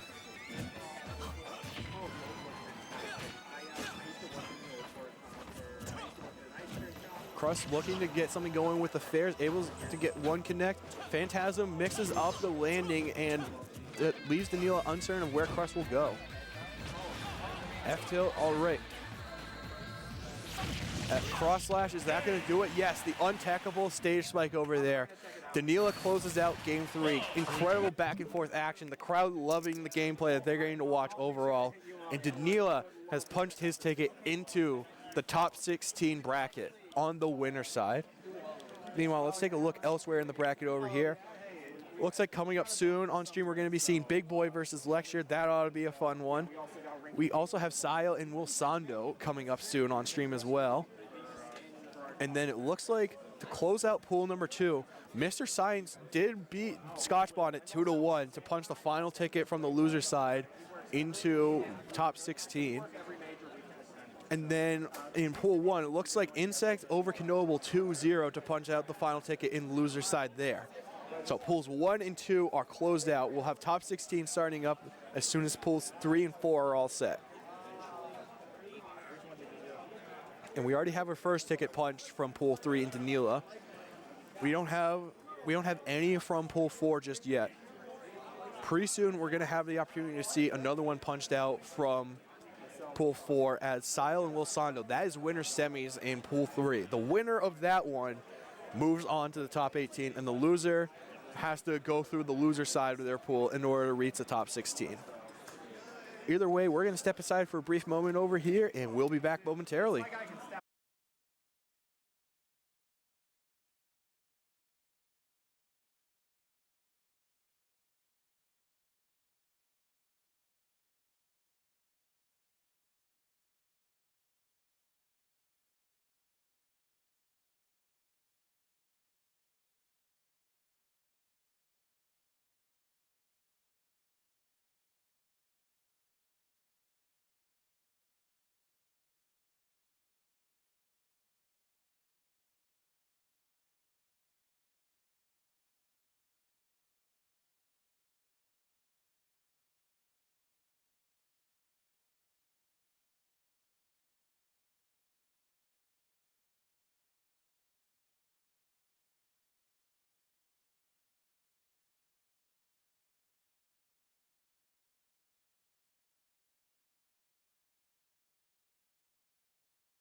Alrighty, welcome back, folks, and we are lined up for our next matchup over here. We have Cyel over here as Bayonetta going up against Wilsondo Yoshi. Now, we saw these two go at it in the doubles tournament with their teammates, but now we're going to see them going head-to-head over here. And now we're seeing the Bayonetta coming on out, whereas before we saw the Steve. Now, I wonder if that was just a matter of comboing, or combos that they were practicing, or if they actually prefer Steve or Bayo in their given situations. Either way over here, we see overall patient gameplay going on, fast but patient gameplay. Both players just looking for their openings, looking to see what they can get. And nothing too crazy so far from either side. Had a little bit of a ladder off here over there from Wilsondo, but not quite able to close on out over here. Bayo able to get a few combos over there, but not enough. Down air doesn't quite hit the shield as much as it possibly could have. Still an overall even game. Anytime one player gets a hit, the other player tends to get another hit right back. It's going to be a matter of who can string together the combos, which so far, honestly, nobody is. It's been a lot of stray hits so far. Even Bayonetta, a character that prides themselves on aerial combos, wasn't able to string together the hit. And the rapid jab is not going to close it out just yet. Dash attack, that may have closed it out. But ABK coming on out, not quite finishing the deal or setting up the confirm either. Here comes a Nair, and now Wilsondo is in a favorable position. There goes the down B again, where we saw in doubles. They like that move a lot. We'll see if that's going to end up being a positive in the end overall. Back air, not quite going to close it out over here. Perhaps if I was facing the other way, that could have closed it out. Another back air. That move might be a little stale now. You might want to watch out. And the down air is going to go sideways. There's the down B again. And the back air finally closes out. Hits the egg and the Yoshi, and that is stock number 1. And just like that, we're even in stocks once again. These two so far proving to be very even competition. All right. Cyel able to get a lot going on so far. They're proving themselves as a formidable opponent. And this is a few of the combos we were talking about earlier, where if one of them can get going with combos, this could be a completely different ballgame.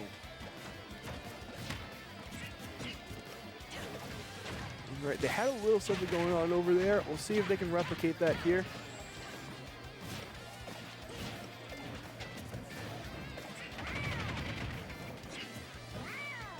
All right, a lot of back and forth action over here. Who's gonna give first? Only time will tell.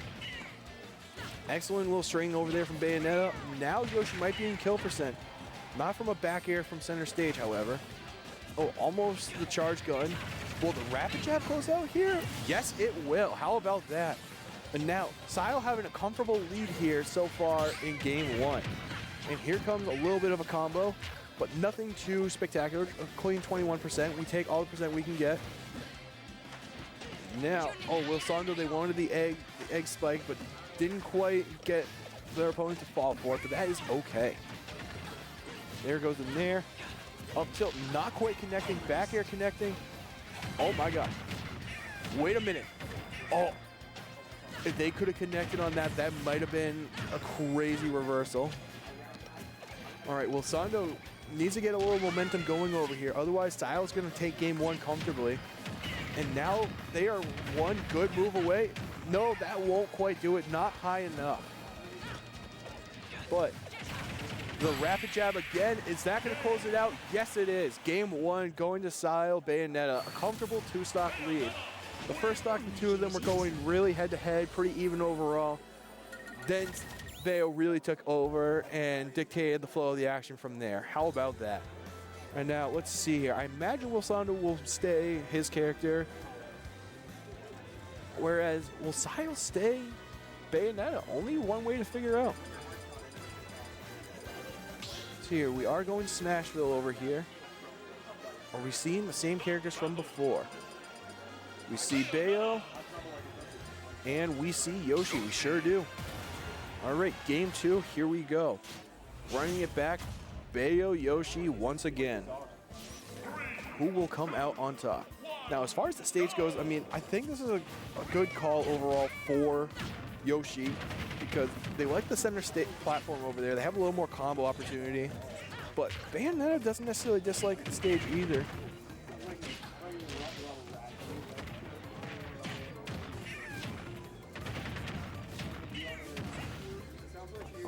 Another thing that's been critical so far for Wilsondo is the ability to jump out of the combos. As long as Yoshi still has a jump, Bayonetta cannot get the combos that they like to get.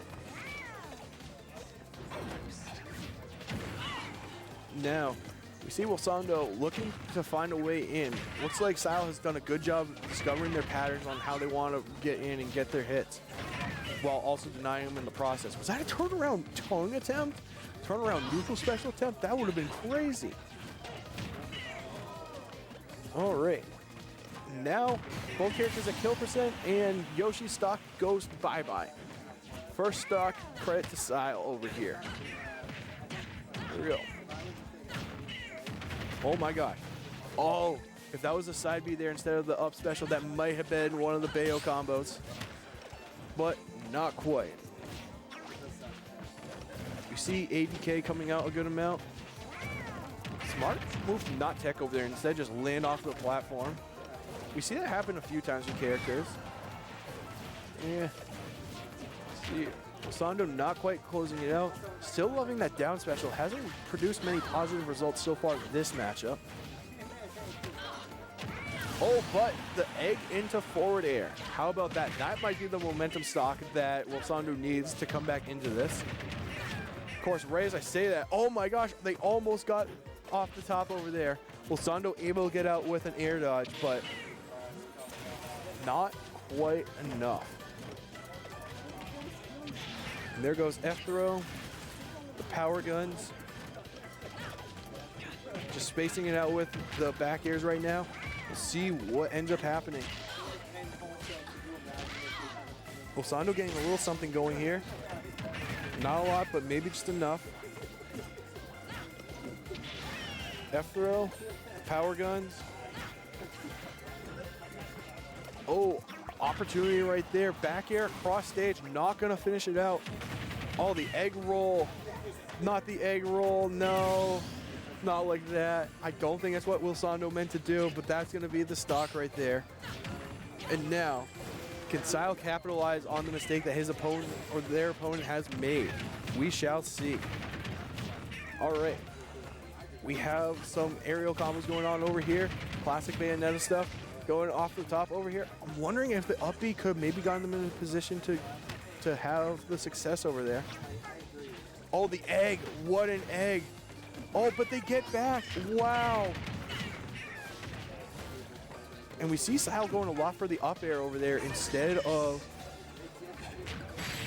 Oh, wow. I did not know what that was. Turns out that was the down B. I was like, wait, why are they getting into which time from the jump? But that was down B, and sure enough, Cyel 2-0 over Wilsondo. They have punched their ticket into top 16 on the winner side. And now we have half of the pool 3 top 16 punched so far. But that could be changing, or they won't be the only ones, as coming up on deck soon, we'll also have Shard versus Phonem Grave 3. The winner of that match will also secure their spot into the top 16. Meanwhile, elsewhere in the bracket, looks like on the loser's side, Young Hot Hot 2-0 over Taco Tonic. Their next match is losers quarters. They win that one. They move on to the top 16. Miikekey and Softs going on right now. The winner of that one plays Cruss, and the winner of the matchup versus Cruss goes into the top 16 for pool number 3 right here. And on stream for us right now, we are going to be seeing Bigboy versus Lexxure. Two characters that are going to be going head-to-head against each other. Palutena Snake, bound to be an explosive matchup in many different ways, figuratively and literally. Both characters capable for exploding into combos against one another. Palutena having enough tools to reliably counterplay against Snake's game, but Lexxure has enough wisdom and practice with the character to where that might not make the difference. So stick around, and we're going to see who ends up coming out on top right after this.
Alrighty, folks, we are back. Sure enough, we have Lexxure versus Bigboy.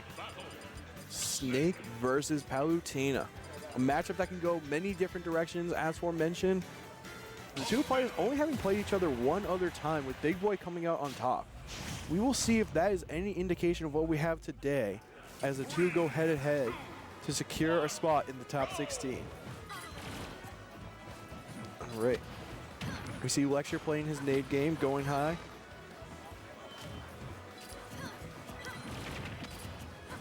And let's see. Overall, Bigboy letting him play with the nades as they're just maintaining their space. Almost getting the downer over there. That would have closed out. Looks like a 0 to death to start off. Wow. Bigboy in command so far. The win box keeping Bigboy safe. Even though they missed on the down smash, they are still safe thanks to the win. All right. Lexxure overall still playing the zoning game so far. Perhaps maybe wants to try and go into some boxing here to try and mix things up. Back throw is going to close it out. Bigboy with the commanding first stock so far. Let's see how Lexxure responds.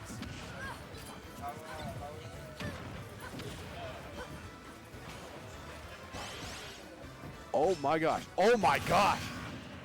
Bigboy with a call out of a century over there. Getting the down air through Cypher. And Lexxure not quite able to recover from that. And all of a sudden, Bigboy is in command here in game one. But Lexxure does get the sticky C4 over there and then the up tilt. And just like that, it's only a 1 stock difference so far.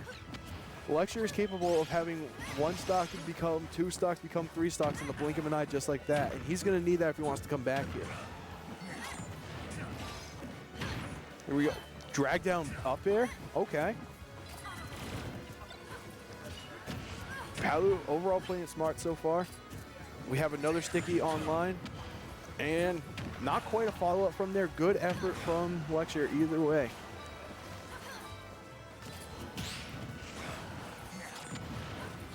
Right, the C4 is now off the stage. Honestly, Bigboy is 1 good conversion away from here from closing this out. 1 up air potentially. Nope. Oh, and that will close it out right there. All right. Bigboy overall taking command in game 1 and having more than a 1-game lead so far. They definitely have the momentum going into the rest of the set here, but we will see if that matters against Lexxure or not.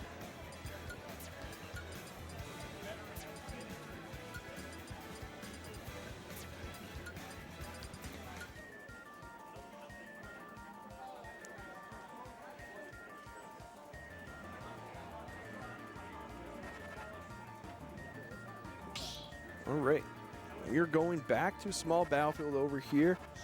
Good old Final Fantasy music in place. And now, I still see the snake, and we see the Palu. Let's see what will happen this time. Lexxure giving himself his confidence back. Let's see if that will make the difference here. We saw in game 1 over there, Bigboy really took command early on. But let's see if things can change over here. I like the back air early on. Again, establish that you can in wheel box if you want to. But if you go back to that, then like you'll get more positive. Instead, we got the C4 going off. All right. And now it's back even. Now Steak has the advantage for now. Not quite getting the ledge cancel there. Oh, a back air may have done some good things for Snake over there. Nade getting Snake out of some trouble over there. Oh, I didn't even see the C4 go down. That was sneaky.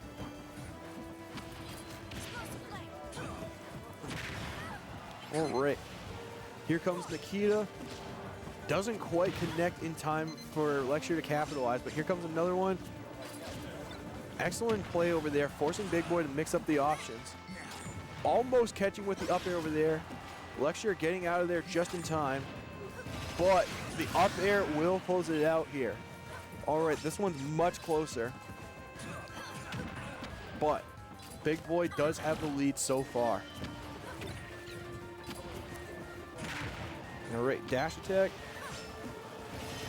Lexxure needing to find a way to close out over here. We only let 1 stock become 2. Up air again. Fire. Oh my gosh, what a call out.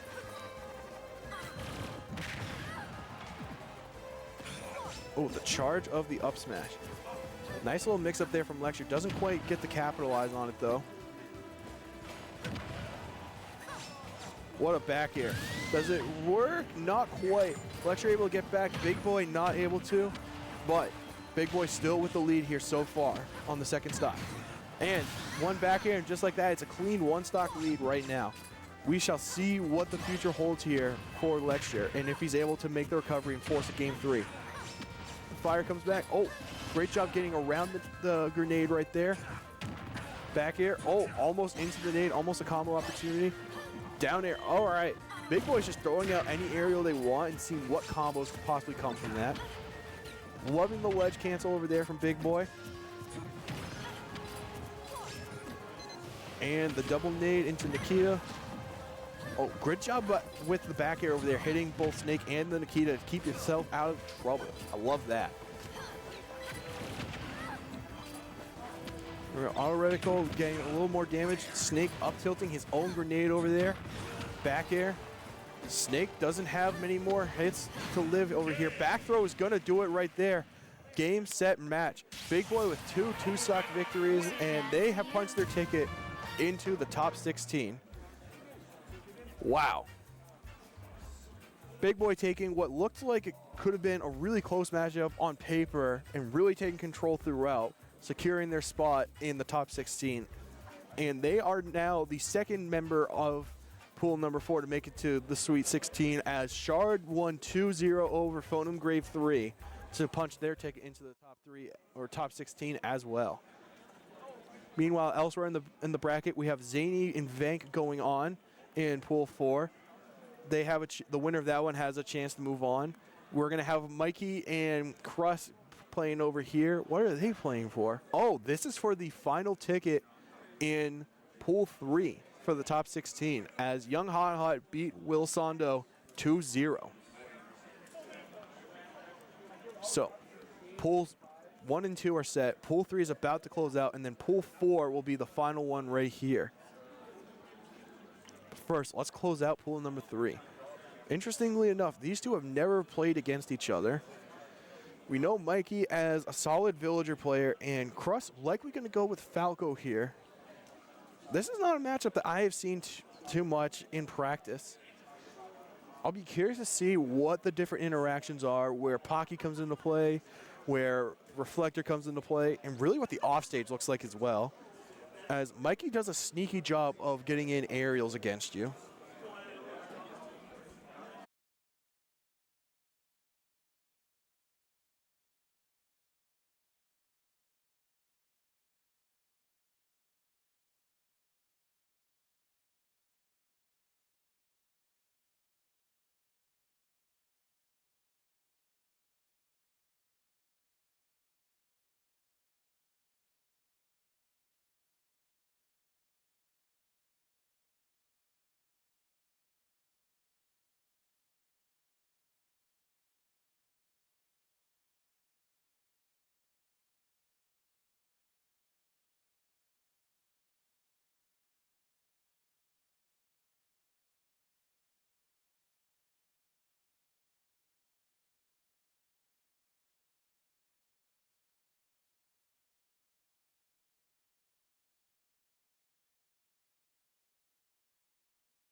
Battle.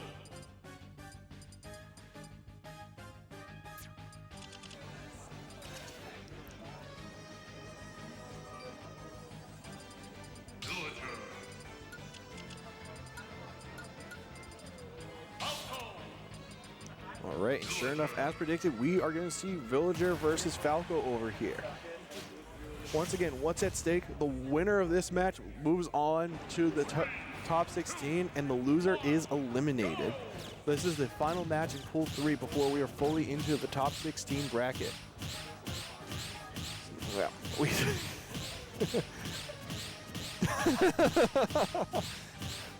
Look at my... What is this? They're both just looking at their watch.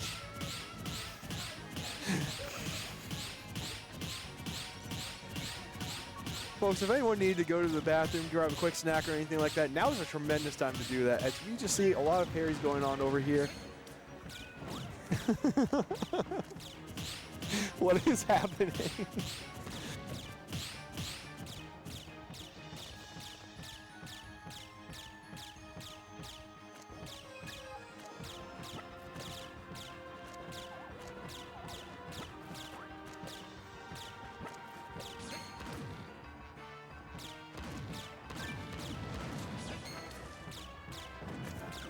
What? I guess we're starting to play the game a little bit now. But now some more moves are getting used, so I guess we're playing.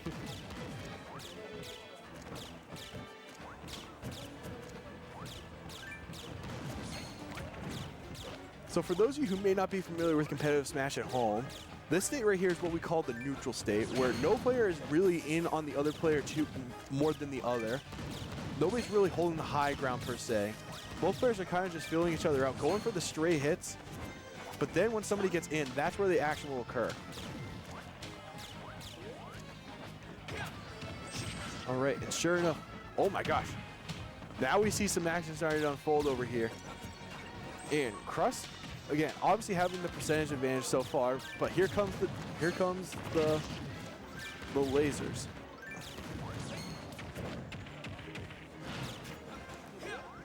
All right. And we have seen a lot of lasers so far this match.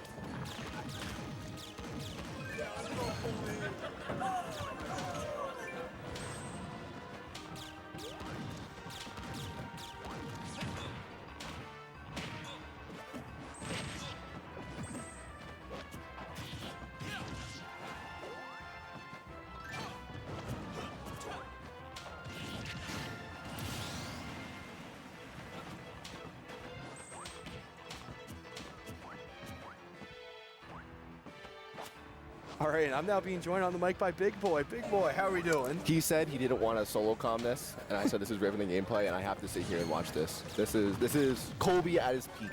Have you witnessed Colby in his prime form of being at the corner of the stage? Have you seen this? I have not. I didn't even know the stage just had the corners, but now I do. This is LeBron on the court right now. Like he's gonna be putting up 40 points. I'm telling you. This is Colby at his peak. And he is very good when he has a lead, and he's going to stick to his game plan. Somebody tells me LeBron wouldn't be a Falco, man. Oh, we got bowling balled. I think LeBron would be a Falcon main. He'd probably be a tier whore. I'm not gonna lie to you. Like you hit 40, and it's like, okay, I gotta play Rob. You know what I'm saying? Yeah, I could see that. I don't know. I could see him Rob. I could also see why he wouldn't be Rob though. So. I don't know. The game plan for this kind of matchup is a little bit of a weird one just because Villager has Nair and Fair and Bear, like the Slingshot and essentially Nair. They're unusually good boxing options where like he can do double Nair out of like short hop, I think that's the term. And it's -4, -5, if I remember correctly. Wow. So he has boxing options, and Colby's gonna be a little bit on like the back foot when it comes to like being the aggressor. Colby being Cruss, by the way. Yeah. I mean, he has down B, which is a frame 1 reflector, so he's going to abuse that. There's a phenomenal down tilt. That's going to be kind of like the move he'll throw in a neutral, especially when he conditions grounding. Read the jump from ledge. Well, now we're having some solid gameplay taking place over here. I mean, but man, there was like a solid minute, 2 minutes of just laser over there. That's where I put the headset down and I was like, all right, what are we doing? Very common now. Like in this kind of, like Colby's playing to win at this point. And like, I kind of pep talked to him like, listen, this stream does not exist. Do your thing, bro. You gotta get in here. You're good friend. Phenomenal Oh my reflector. gosh. gonna say, I was talking about that, like what could the counterplay be between Pocket and Reflector, and like what will happen when like Bowling Ball comes out, stuff like that. Oh my gosh, this is gonna be so strong whenever it Yo, hits. we're gaming, guys. Redfin jump from That platform. might have done like 40. It had it connected. This is going to be scary. If he reflects the tree, I think it just kills. And if he pockets it, I think it will kill on the reverse end. Yes. Well, I don't know on the ground if he's able to pocket that quickly. I don't think so, but I think if it's like far enough away, I would assume so. Like if Kobe did it like frame one, react to it kind of thing. He would have had to, or what would have had to happen is Tree would have had to be on a platform, and then a little space from there. They're rewatching the gameplay over to our right. Rewatching the gameplay. Yeah. Mercifully on mute as well, because oh my gosh, I was not providing any positive Listen. feedback there. Game recognized game over here. Like, I want to win as much as these players do. They're gonna camp, and I'm all for it, honestly. I know there comes a point though where I'm like, like we got like move the needle, like we got to play the game. You know? There's 7 minutes on that clock. You best use all of it. The timer is Oh my God. This is what I was talking about. See, you have to be careful about cutting tree down. I don't think he could have pocketed that. No, if it was further away, he absolutely could have. I think there's like a bounce that you're able to reflect it. But that's why I said if Kobe's like on his like stuff, he'll be able to react to it immediately. For sure, and sure enough, I mean, maybe took a minute or two to lock in there with the lasers, but overall, Cruss able to close out game one right there. I heard Kobe banned Smashville. I'm going to assume it's going to be Smashville, FD, and Hollow Bastion for the sole reason that he wants those bigger stages. He wants to be able to have that room for him to do like a high side B and that kind of stuff. When you're playing the timeout game, especially with Falco, you want that bigger stage. There's much more opportunity for you to burst yourself out. Like Town and City would have been an awful pick. I think Battlefield honestly would have been like a unusual pick. I could see it working, but I honestly wouldn't pick it, especially when you know Colby's going to be doing this. This is honestly not the stage I would have picked if I was Miikekey. Oh, I'm wondering what were the other stages that were available. We knew Smashville was off. It was PS2, Battlefield, Small Battlefield, Kalos, and Town. And Hollow. Did we mention Hollow or? He probably banned Hollow Bastion. I assume he banned Smashville, Hollow Bastion, and FD just because those aren't like good circle camping stages. Gotcha. I mean, of the stages that remain, like this is probably the least circle campy one then. Of the ones remaining. I agree, but this is also Falco where he had, phenomenal bowling ball. Kobe has to mix it up just a little bit when it comes to that. That's why Villager chose the stage, because there's no way for him to go like past bowling ball. Right, he just falls victim to like having to stay vertical there. But when it comes to like circle camping, you have the platforms on the side that Kobe can burst range top and like side B. Right. So it's a smart pick for Villager, but it's still unusual, especially when you know up tilt back air from ledge. Colby classic. He loves going for that, especially on neutral get up. It's such a good option. You either react to it or you don't, and then when you don't, you die. Sometimes it's unreactable. There are like confirmed windows where I'm pretty sure it's true. Maybe. I'm not a Falco connoisseur. I love my boy Colby. He's my goat. Love that guy. Even over LeBron. LeBron, yeah. MJ, no. Okay, I can respect you now. Rodman, you have to talk to me at a good day for me to say Colby. I'm not gonna lie to you. Rodman's also my goat. Hey, I respect Rodman. He's on my dream team. My dream team is Magic, Jordan, Durant, Rodman, Shaq. Okay. And Durant is there because... Where's MJ?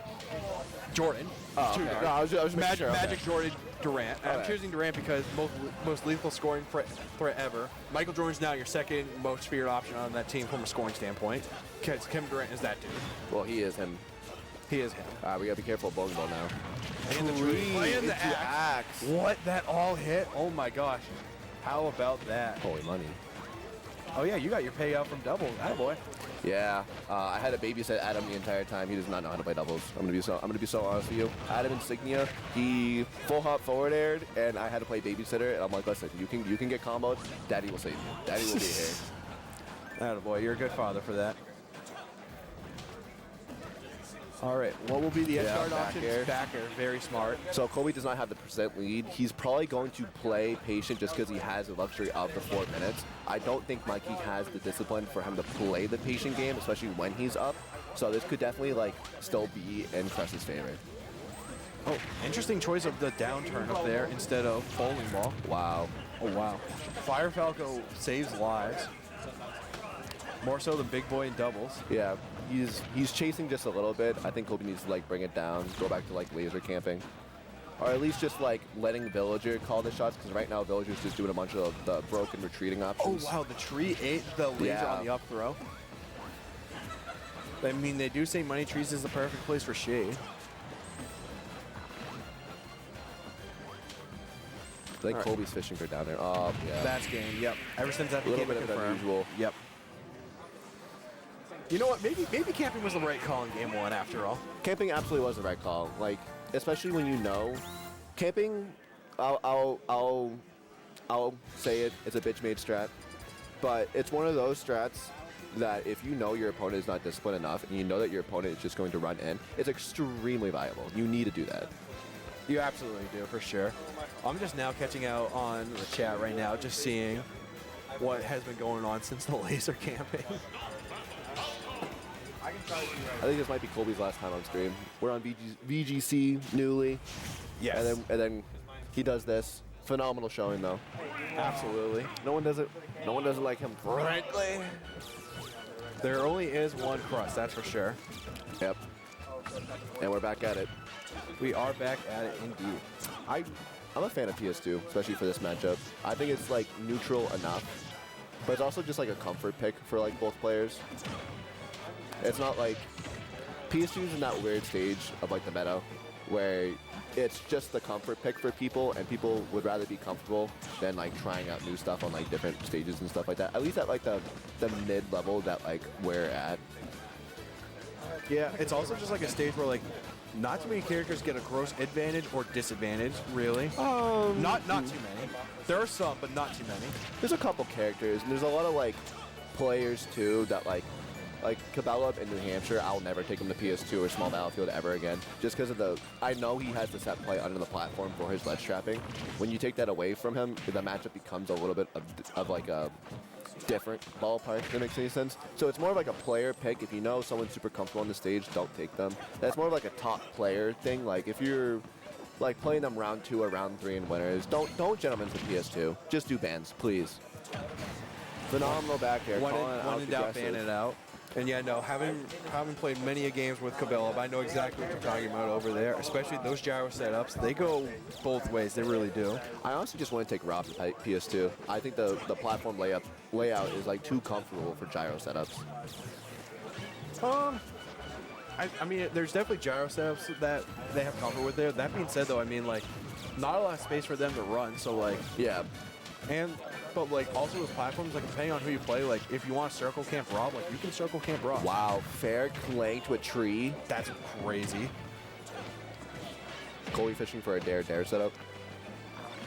Oh, we have a split of wood right there. So Villager has to be really careful with Pocket in this matchup, just because it is such a good tool. Most of the time you'll see a Villager Pocket and then immediately let it go, especially in this kind of matchup where when he doesn't have Pocket online, he can never tree. Up till back air, almost killing. Wow, read the jump what from a ledge. read. What a down A.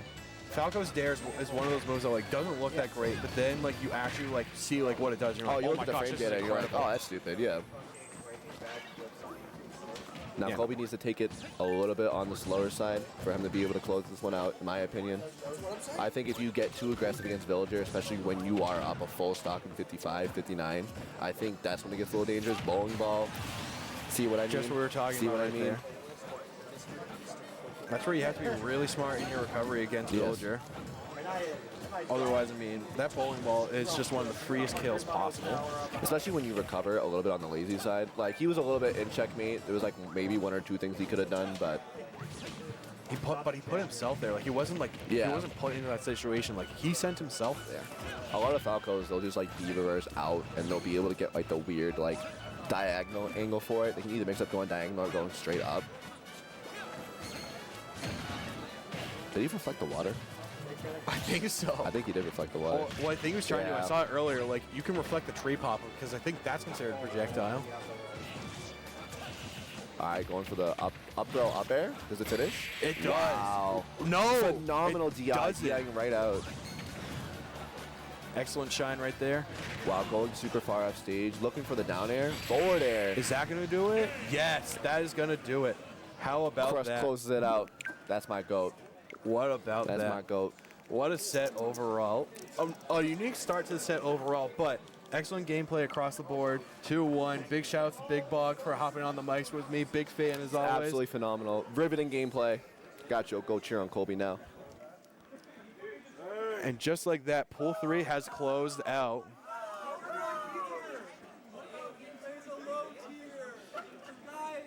So now we don't have many sets left before we reach the top 16.